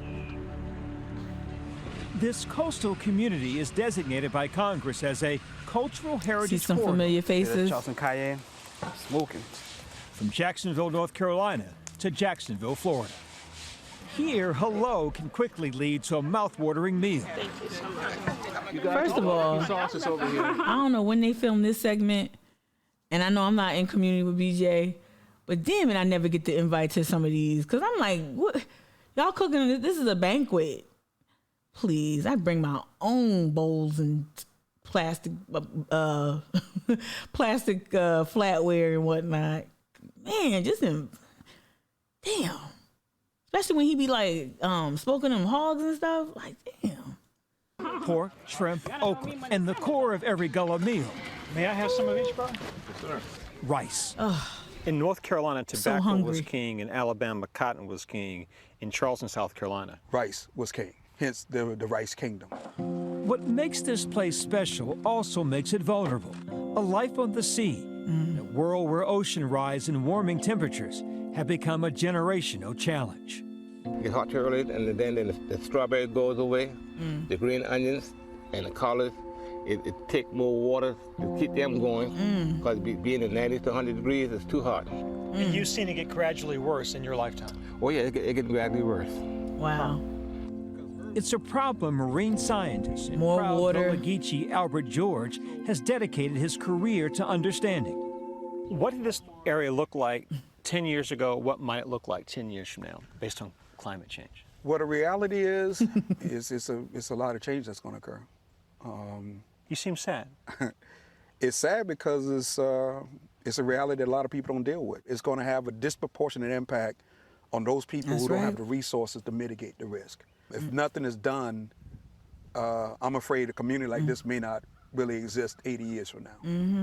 The threats of sea level rise and flooding, made worse by decade-long development projects across the coastal region. It's a trifecta of troubles, decimating habitats, disrupting natural drainage systems, and eroding an already delicate coastline. What's the bigger threat to this community now? Gentrification, development, or climate change? Yeah, LQJ, real quick. LQJ, yeah, Queen Quet. I was out of town, of course. It was November 10th. It was on my birthday. Cyrus held it down for FOGC, the Charleston Climate Coalition, Queen Quet, some other voices were enlisted from CFC. They were at the American Theater. Wasn't able to even watch a playback. I don't know if there's a playback available, but outside of Jim Wright, I don't know if she's still involved with that group. But I've seen some promising things from the coalition, and they've always sought us out. FOGC, Friends of Gadsden Creek, sought us out to partner.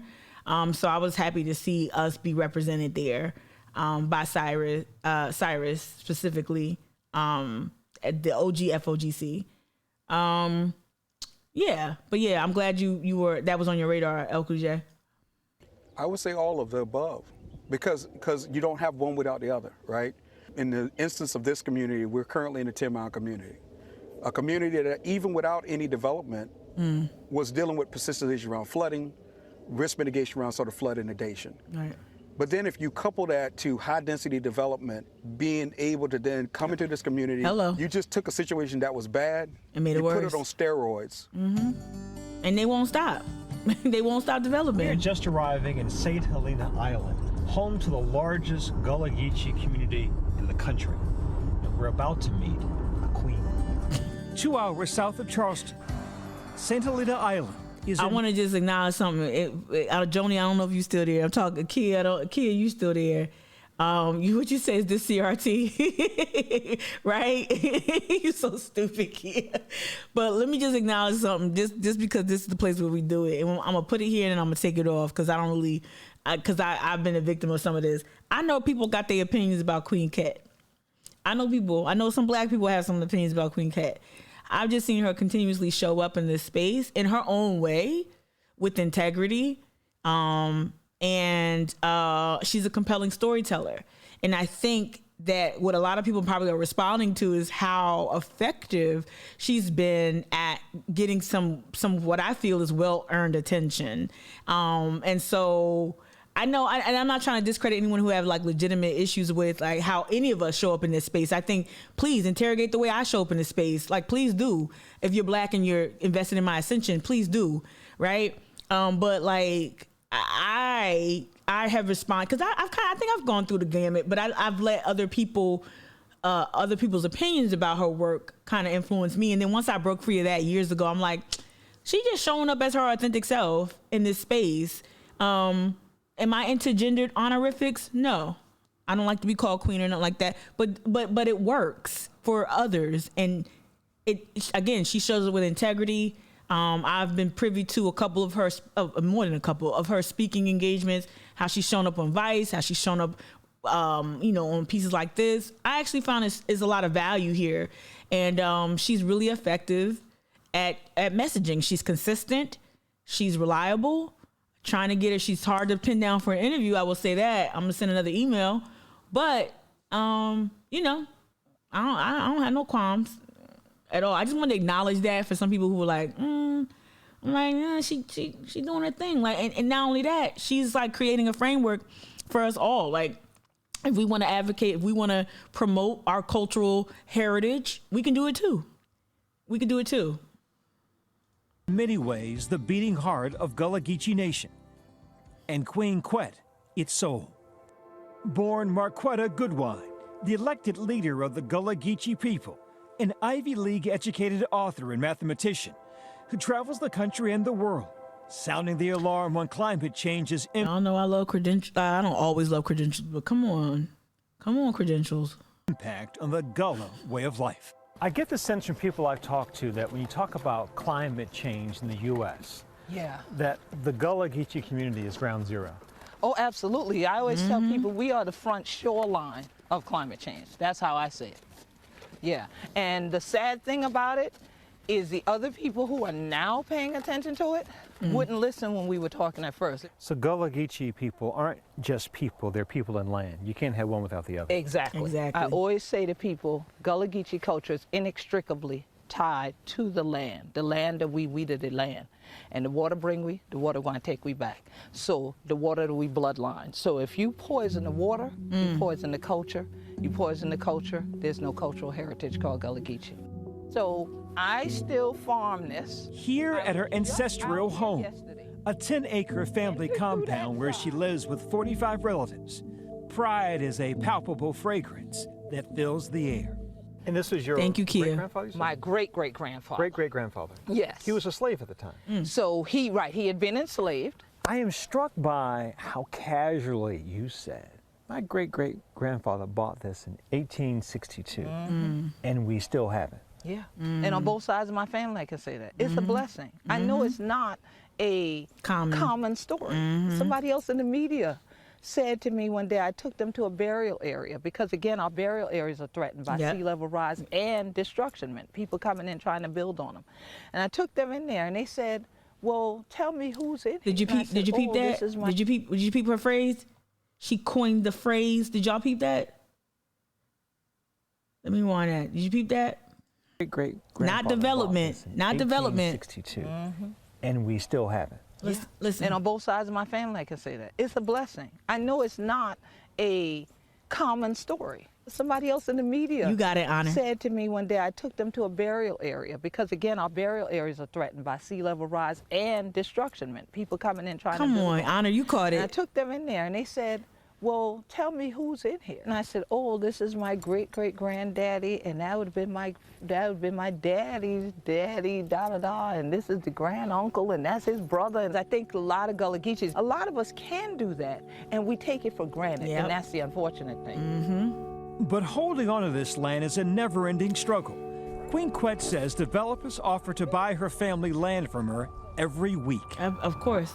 You're talking about the blood, the sweat, and the tears of my ancestors. Black folk are getting these notices every day in some instances. We talked about this a lot with the I-26, with I-526 expansion, right? Like, we talked about like the threats of these black communities, whether they be in more urban areas or more suburban areas or the rural areas. These requests or these offers from Destruction Mint in the Destruction Mint industrial complex, these offers come in abundance, and some people get them every day. And it's really, really, I wish that, I know there's the heirs property does a lot to help people, to work to help people keep their land. I learned a lot about heirs property this year. Shout out to the Secret Squirrels. I know they do a lot of work, but I really wish that we had more of a conversation around like these offers. And maybe they do this, maybe because I'm not as plugged in, but around these offers and how like to recognize an invalid offer, how to recognize, a duplicitous or, a scam, because there's scams that come too, right? Do we have enough organizations or voices? I got you in the chat over here, Facebook. I wish there was more education around that, like how to identify a scammer or a scammer coming to take your land or coming to get you or convince your mama, your grandmama, your auntie and them. We really need to help folks kind of discern what's going on. Yeah, what can we do to help? I think staying informed is important. I think Juanita, you talked about this was informative. Great. I'm glad you think so. I would reach out to Queen Cut and ask her specifically around that region. Meaning she's in the low country. I really wouldn't. I know that support the Friends of Gadsden Creek. That's something that I'm lifting up a lot.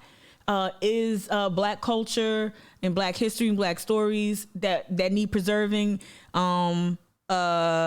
Empress Quet, like I also did a series, the water podcast, the water equity podcast I did with Policy Link. Those 4 episodes, specifically the first one, talks about the threat of climate change impacting the raw materials that a lot of our artisans rely upon to create their crafts, how all of that is now largely behind gated communities and inaccessible. There's a lot of ways to really get involved, but I think listening to people outline the crisis is a starting point, like getting as much information as possible and then supporting some of the work. I would definitely encourage people to support FOGC, Friends of Gadsden Creek. And if you feel inclined, support Queen Quet. I don't know how she's asking for support, but I definitely would reach out to her and see what she needs and listen to what she needs.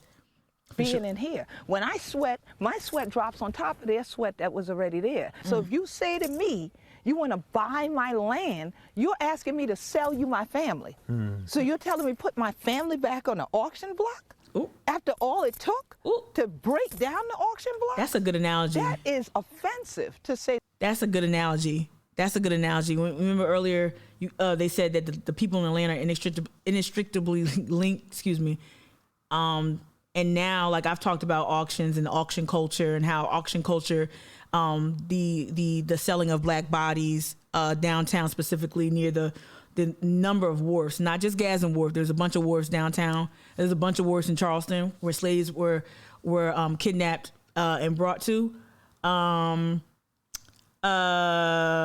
that whole, like, I fell down this rabbit hole of like the auction culture and how like they even have a hotel named after public auction, which is the Vendu, right? Like it just normalized that shit. When she talks about like and think about how this land is taken, like like those tax sales where they seize land after like folks have fall behind on their property taxes and whatnot, and how that land goes on the auction block.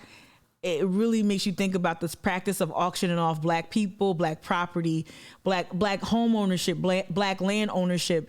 Is just such a very it's just something that we can never totally grasp. Like if it ain't this heirs property thing that can be a gift and a curse sometimes if you really think about it, but not saying that it's good that somebody in New York can just sell your acreage because they don't want to pay taxes on it. I'm not saying that, but there's something you could argue that heirs property kind of protects some people a tiny bit. But no, it's just really that analogy about auctioning off. It's still a part of our culture. When it belongs to black people, when it's of black culture, when it's of black people, this state just will auction it off. And I know that's not a practice that's just here in Charleston, but yeah. You said bars? Yeah. Now listen, that's called motherfucking bars, nigga. Yeah.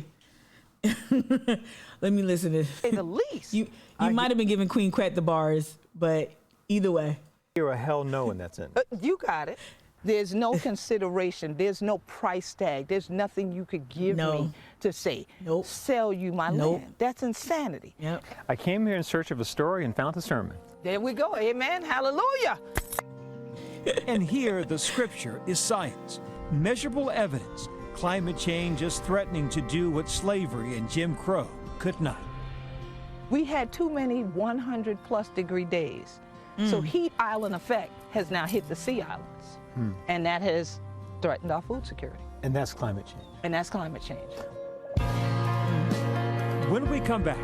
Is there a simple villain here? No, there's not a simple villain. Ooh. But there are a multiplicity of villains. A search for answers. I don't know about part two. I'm gonna try to find part two. Let me see if it's down here. I don't see it. But this is dope. Shout out to Nightline. And I'm kind of biased. to Nightline because they gave your girl some love once upon a time. So today I'm about to wrap it up. The auction culture, yeah. Oh, the auction culture. Kia, to read your comment here on Twitch. Hey Denise, yeah. The auction culture was eye-opening. Yeah, I felt like some kind of way going to a ballet class. All right, when I was little. What was it? On Adges Wharf? Really? You went to a ballet class in Adges Wharf? Oh. Look at Kia was a little. Kia, we need to. You gotta bring your face up on this. Well, whenever you want to. I know I'll be ambushing you. You gotta. People want to know who you are. You are a bright star. But yeah, okay. So I'm about to log off. But before I dip, I wanted y'all to indulge me a little bit. So I wanted to do, like, in case you missed it, and do some old like a photo dump / hey. I was here. I was kind of proud of this. It's kind of something random that I found on my phone that I wanted to share with y'all. All right. So we caught up on a thing. I think the news that I thought was important. The Gullah Geechee. Yeah. We just watched this. Right? Oh, I might need to open that back up. Yeah, we did this. Oh, yeah, I got it. Pardon me. And let me make sure I can see it. Now, where'd it go? History. Might be in the wrong account. Hold on 1 second. Yeah, I didn't want to do the Kyle Rittenhouse. Yeah, okay, I got it. All right, so yeah, back in 2019, I was really proud. I was working with Black Voters Matter. It positioned me to really to be in some interesting spaces, to see some amazing protests, to help bring people together, create watch parties around the Democratic primary, it was crazy. Like I was all over the state, and it was crazy. But this is a little package. You might see a familiar face. Huge and challenging the candidates. The 30,000-foot view is, because you are mayor of South Bend, Indiana, you don't get people of color. That process of earning trust can take time. Yo. This Saturday's primary. Sidebar. Time out. Did y'all see Pete? You see Mayor Pete making moves, right? Don't think that paternity leave was just about paternity leave. You see Mayor Pete making moves, right? The book, was it a book or no documentary? Y'all see Mayor Pete, right? This is old. This is from 2019. But you watch Mayor Pete. Yup, Denise, you see it? It's coming. It's coming. I don't know what kind of Game of Thrones analogy I could use. Like, did anybody kill their father in Game of Thrones? I'm not saying he gonna kill, but I'm trying to think. Not the Red Wedding. No, Bran was cool. No, it's some analogy from some show, whatever, some fighty show, some violent show. Mayor Pete is coming for the throne is my point. He's coming for the throne. Heavy. The last heavy for Tuesday is a test for these hopefulls. Hello. Lannister. First time America will see how they connect with black voters. African Americans make up 2/3 of the Democratic electorate here. African Americans to the Democratic Party in South Carolina are essential. It's almost as essential as the air that we breathe. And at tonight's debate hosted by CBS News, the fight for the Democratic nomination couldn't be more fiery. I'm not out of time. You spoke over time, and I'm going to talk. Here's the deal. Tonight, Bernie Sanders. Whatever they gave Joe before that debate, they need to pump it in his veins. Like, they need to do it now. Let me fast forward. So, as the debate came to Charleston, remember they filmed at the Gilliard Center? So, I was serving South Carolina Congress. They talked to Clyburn. When this process started more than a year ago, 20 candidates, diverse African American. Let's turn from the kingmaker. I'm just get to me. That's all I'm doing. Yeah. Let's get to me and my old boss. Shout out Cliff. Every one of those people would still be in the race. Shout out Cliff. There's a lot that at this point we've got more billionaires on the stage than we have people of color on the stage. Woo.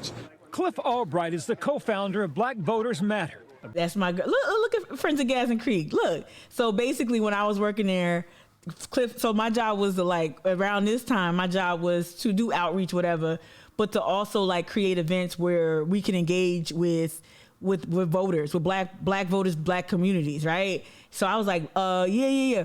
Meet me at the projects. I'm like, Cliff, we're gonna have an event at the projects, and no permit, no nothing. This is when I learned that you don't, man, please, when you want to give black folk, when you want to love on black folk, just go ahead and pull up. You don't need no permit. Make sure you got reputable vendors.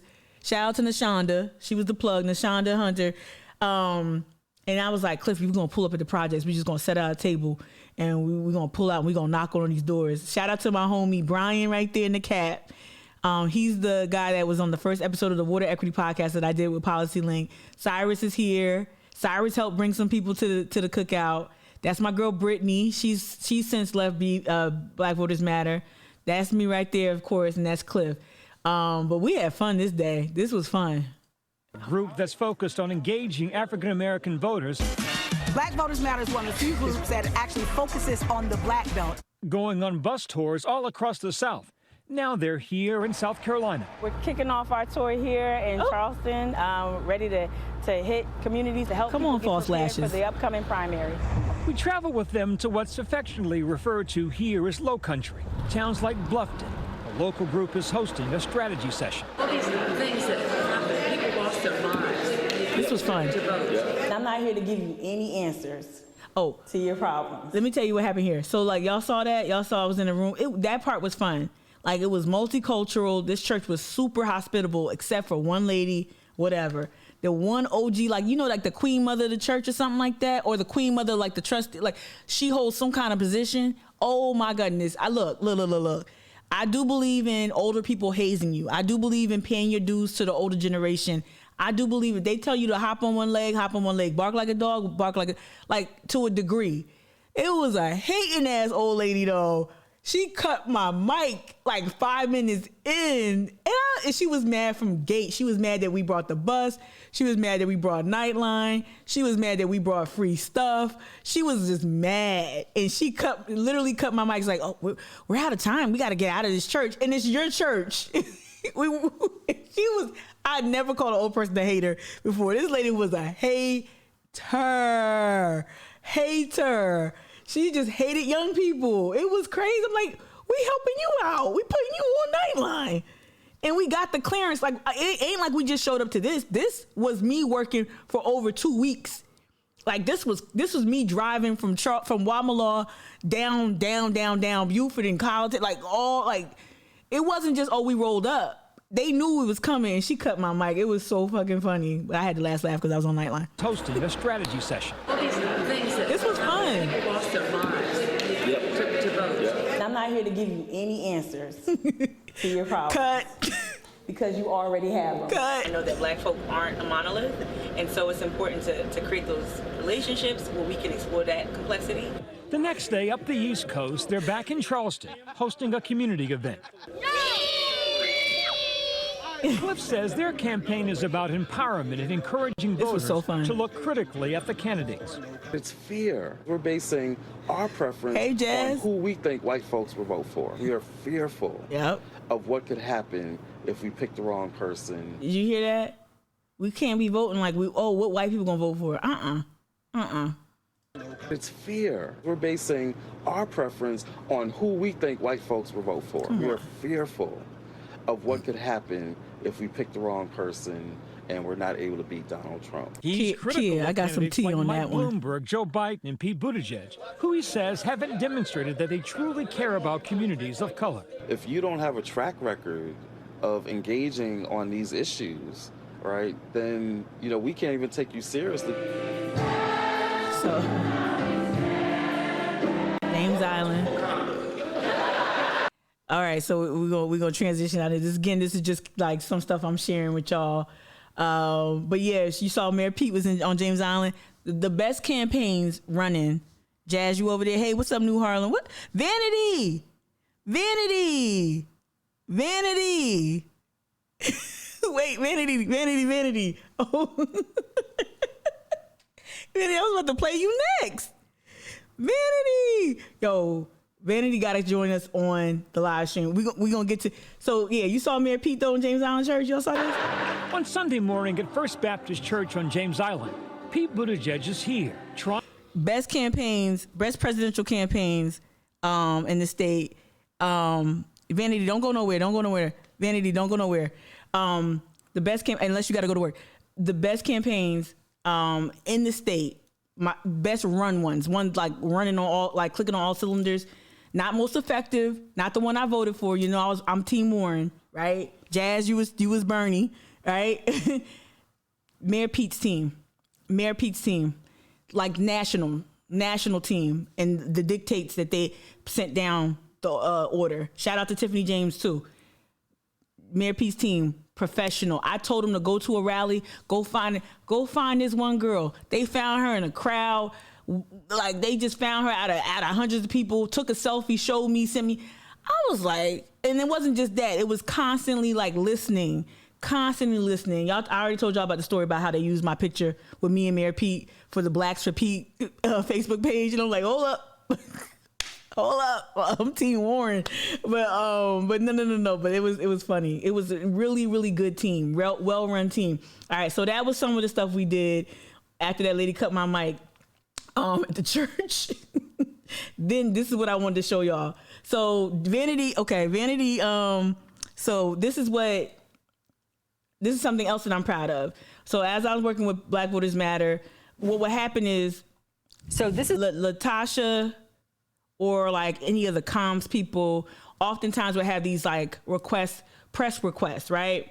Like, can you get me somebody to talk to Tremaine from NBC, send him down to Pineville, right? He got with these Black people that we met along the way.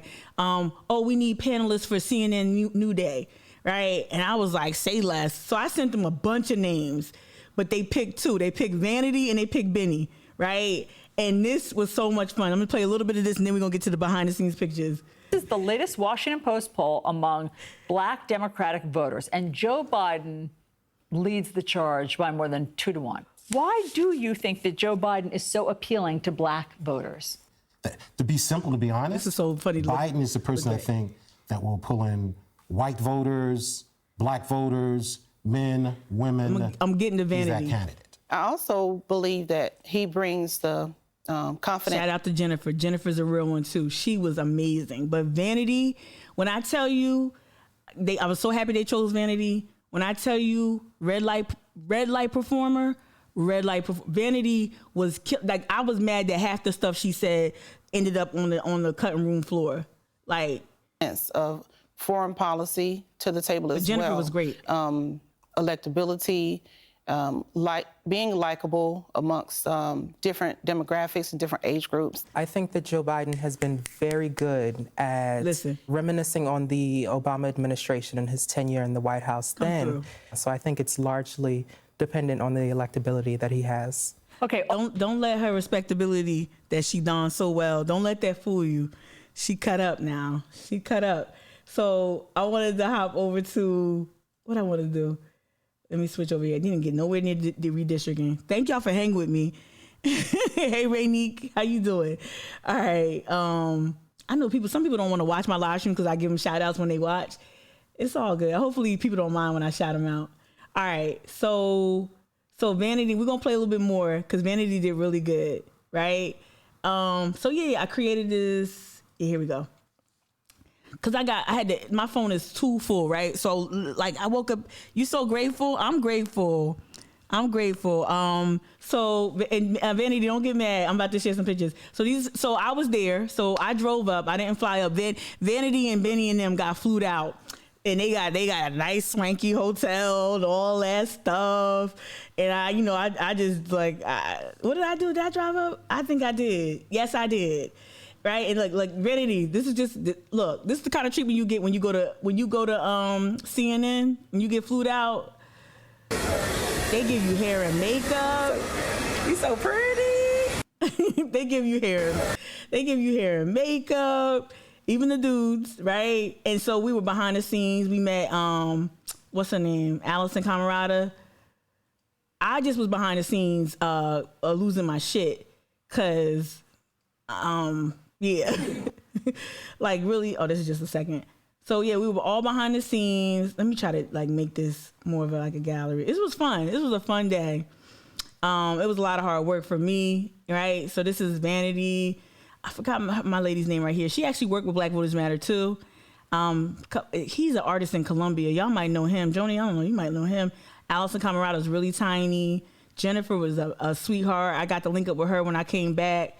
There's Benny right there, but Vanity was so good. So good. I took all these pictures. So I didn't want to throw them away. And this is me. So I'm behind the scenes, right? And I'm filming the other monitors behind the scenes.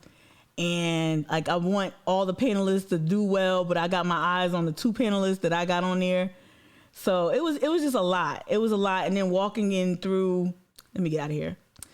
Did I lose any of y'all? Let me see if I lost y'all. Hair and makeup was fabulous. They did good. They did really good. Let me see what else. It was just a really. Let me keep playing the clip because it was really, really dope. Let me see if we can get more coming out of Vanity. All that being said, show of hands, how many of you plan to vote in the primary for Joe Biden? After all the case that you just made, only one of you is voting for Joe Biden? I'm undecided right now. The statistics in South Carolina at the point indicates that Biden is number 1, but Tom Steyer is following very closely behind. Tom Steyer. Do you like Tom Steyer? I do like him a lot, yes. I like his environmental standpoints because I'm an environmentalist. So at the moment, I am leaning towards Tom Steyer. I'm big on his philanthropy also. Tom Steyer. No. I like the fact that, he's contributed $22.5 million. This dude frustrated me behind the scenes. I'm like, dude, what philanthropy? You mean buying black votes? He spent so much money. Tom Steyer, all his plan was, I'm gonna spend money. Bloomberg too, but Bloomberg got got ethered by Elizabeth Warren, so that did that. But all Tom Steyer did was make it rain and get Juvenile to back that thing up. That's all he did. To underprivileged, in education, he's using a lot of his own money to campaign. He's a billionaire. Well, he better use his money to campaign. He's a billionaire. Vanity on Facebook, you said you were really happy to have stated criticism of Kamala early. Yes, you did. just so it didn't seem like you were going along with the flow. No. You were one of the early ones, Vanity, to give Kamala that heat. Right, exactly. He can use his money. Exactly, but is he buying his way into your heart? I don't think he's buying his way because, hey, he doesn't have to do it. He has a choice. I disagree. I have seen Tom Steyer personally in firsthand experience pander to the black vote. And well, bringing in a marching band from a historically black university to the Blue Jamboree hosted by the Charleston County Democratic Party. So exactly, and I deleted those photos from my phone. I was so pissed. Shout out to, let me tell you something. Come on, Vanity. I can't wait. The offer still stands. How you like your coffee, ma'am? Ma'am, I've got your newspaper right here, and I picked up your dry cleaning. I want to work for Vanity when I get like too old to like be out here doing my thing. I want to work and be her personal assistant. Ma'am. I thought that the notion was disingenuous, and ever since then, it's put a really bad taste in my mouth. You know, all the progressive arguments and all the moderate arguments and everything means nothing if you don't win. The bottom line, and in simple terms, is we want to elect a Democratic candidate that can beat Trump. No. I mean, that's just the bottom line. No. Let's talk about this. Let's go around and everybody just tell me who you will vote for in the primary. So who's your first choice? Elizabeth Warren. Vanity? Elizabeth Warren by far. Elizabeth Warren was actually my first choice. And then what happened? What happened? I think her misstep on healthcare was kind of telling. Jennifer, who are you leaning towards? Bernie. Bernie Sanders. Why does Bernie most appeal to you? Because I really embrace the way that he is addressing the millennials and also college, tuition, student loan debt. Help us understand why Joe Biden or Elizabeth Warren or Bernie Sanders would get your votes over some of the African-American candidates who were running or are running, like Cory Booker, Governor Deval Patrick, Kamala Harris. I found Kamala Harris abrasive from the beginning. I thought that she assumed to have achieved the black vote, which when you assume which way my support should go, it shows that you have commodified my interests. For me, I didn't see a consistency with her and her campaign team. I mean, if you can't lead your campaign team, you may not be able to lead the country. Jennifer had heat too. Thank y'all. Vanity is awesome. I'm telling you, like it just never, like she never ceases to like amaze me with like her perspective on things, and just watching her growth over the years since I moved down here when she was at CFC. Like y'all, she's a relatively recent graduate of CFC, and she was dropping what? Now listen, that's called motherfucking bars, nigga. You know nothing about You know nothing about those bars. So she was just dropping mad heat, and I thought that was really important. So as I was going through my phone, I just was thinking, oh, Darian. Yeah, Darian used to, I know you probably recognize him, Joni. Darian used to work with your mom. Yeah, he's big into, my friends who used to work for the Columbia, Museum of Art, told me about his work. Yeah, his performance art, right? Yeah, acting and poetry. Yup. But it was fun, like y'all, like being in CNN, they were super nice. And like all the people that you would see on TV, they were just there. I was behind the scenes losing my shit, like being like a what do you call those parents with the kids that have kids in sports? I got a sports mom or something. I was like fist pumping whenever Vanity would knock something out the park. I would fist bump. When I thought Benny was too quiet, I was texting the team like he just won't talk enough. But it was all good. Like he did great. Everyone did great. I was surprised at the mix. Like they literally did not get a monolithic group at all, and everyone's opinions were super diverse. So I really, is this the last one? Why is it doing that? I just got a bunch of the same pictures. But yeah, it was super dope just to walk through and be around there. Hey, what's up? Who did that? Thank you, Nicole. You're so sweet. Shout out to the new subby. But yeah, it was super dope. And then also like I had dual capacities as well, like making sure that Benny's brand was on point. Shout out, like just so much support. Styling him for that, that's why you see him with the yellow beanie. that was a team choice to get him styled up. it just, yeah, we're going to talk more about it. I just wanted to, before I just like put this away, I emptied it out my phone. I wanted to kind of just go back to some work that I was really proud of behind the scenes. And that was one of my proudest moments. Okay, so I'm gonna leave it there. Yeah, we got to talk about the power and the PNC. I think tomorrow, Honor, if you're still there, I think tomorrow, just putting it on your radar, because you sent me some real good articles. I think tomorrow might talk about the power behind the PNC. I'm gonna get some of my some other secret squirrels going and see if they can help me make this argument, so I can let y'all understand why I'm so critical of the Post and Courier. It's not just because I'm a hater. All right, I appreciate y'all for hanging with me. It was really popping earlier. It's still popping. Thank you so much for watching. I will be back tomorrow at 8 a.m. Thank you so much. Appreciate y'all. Bye.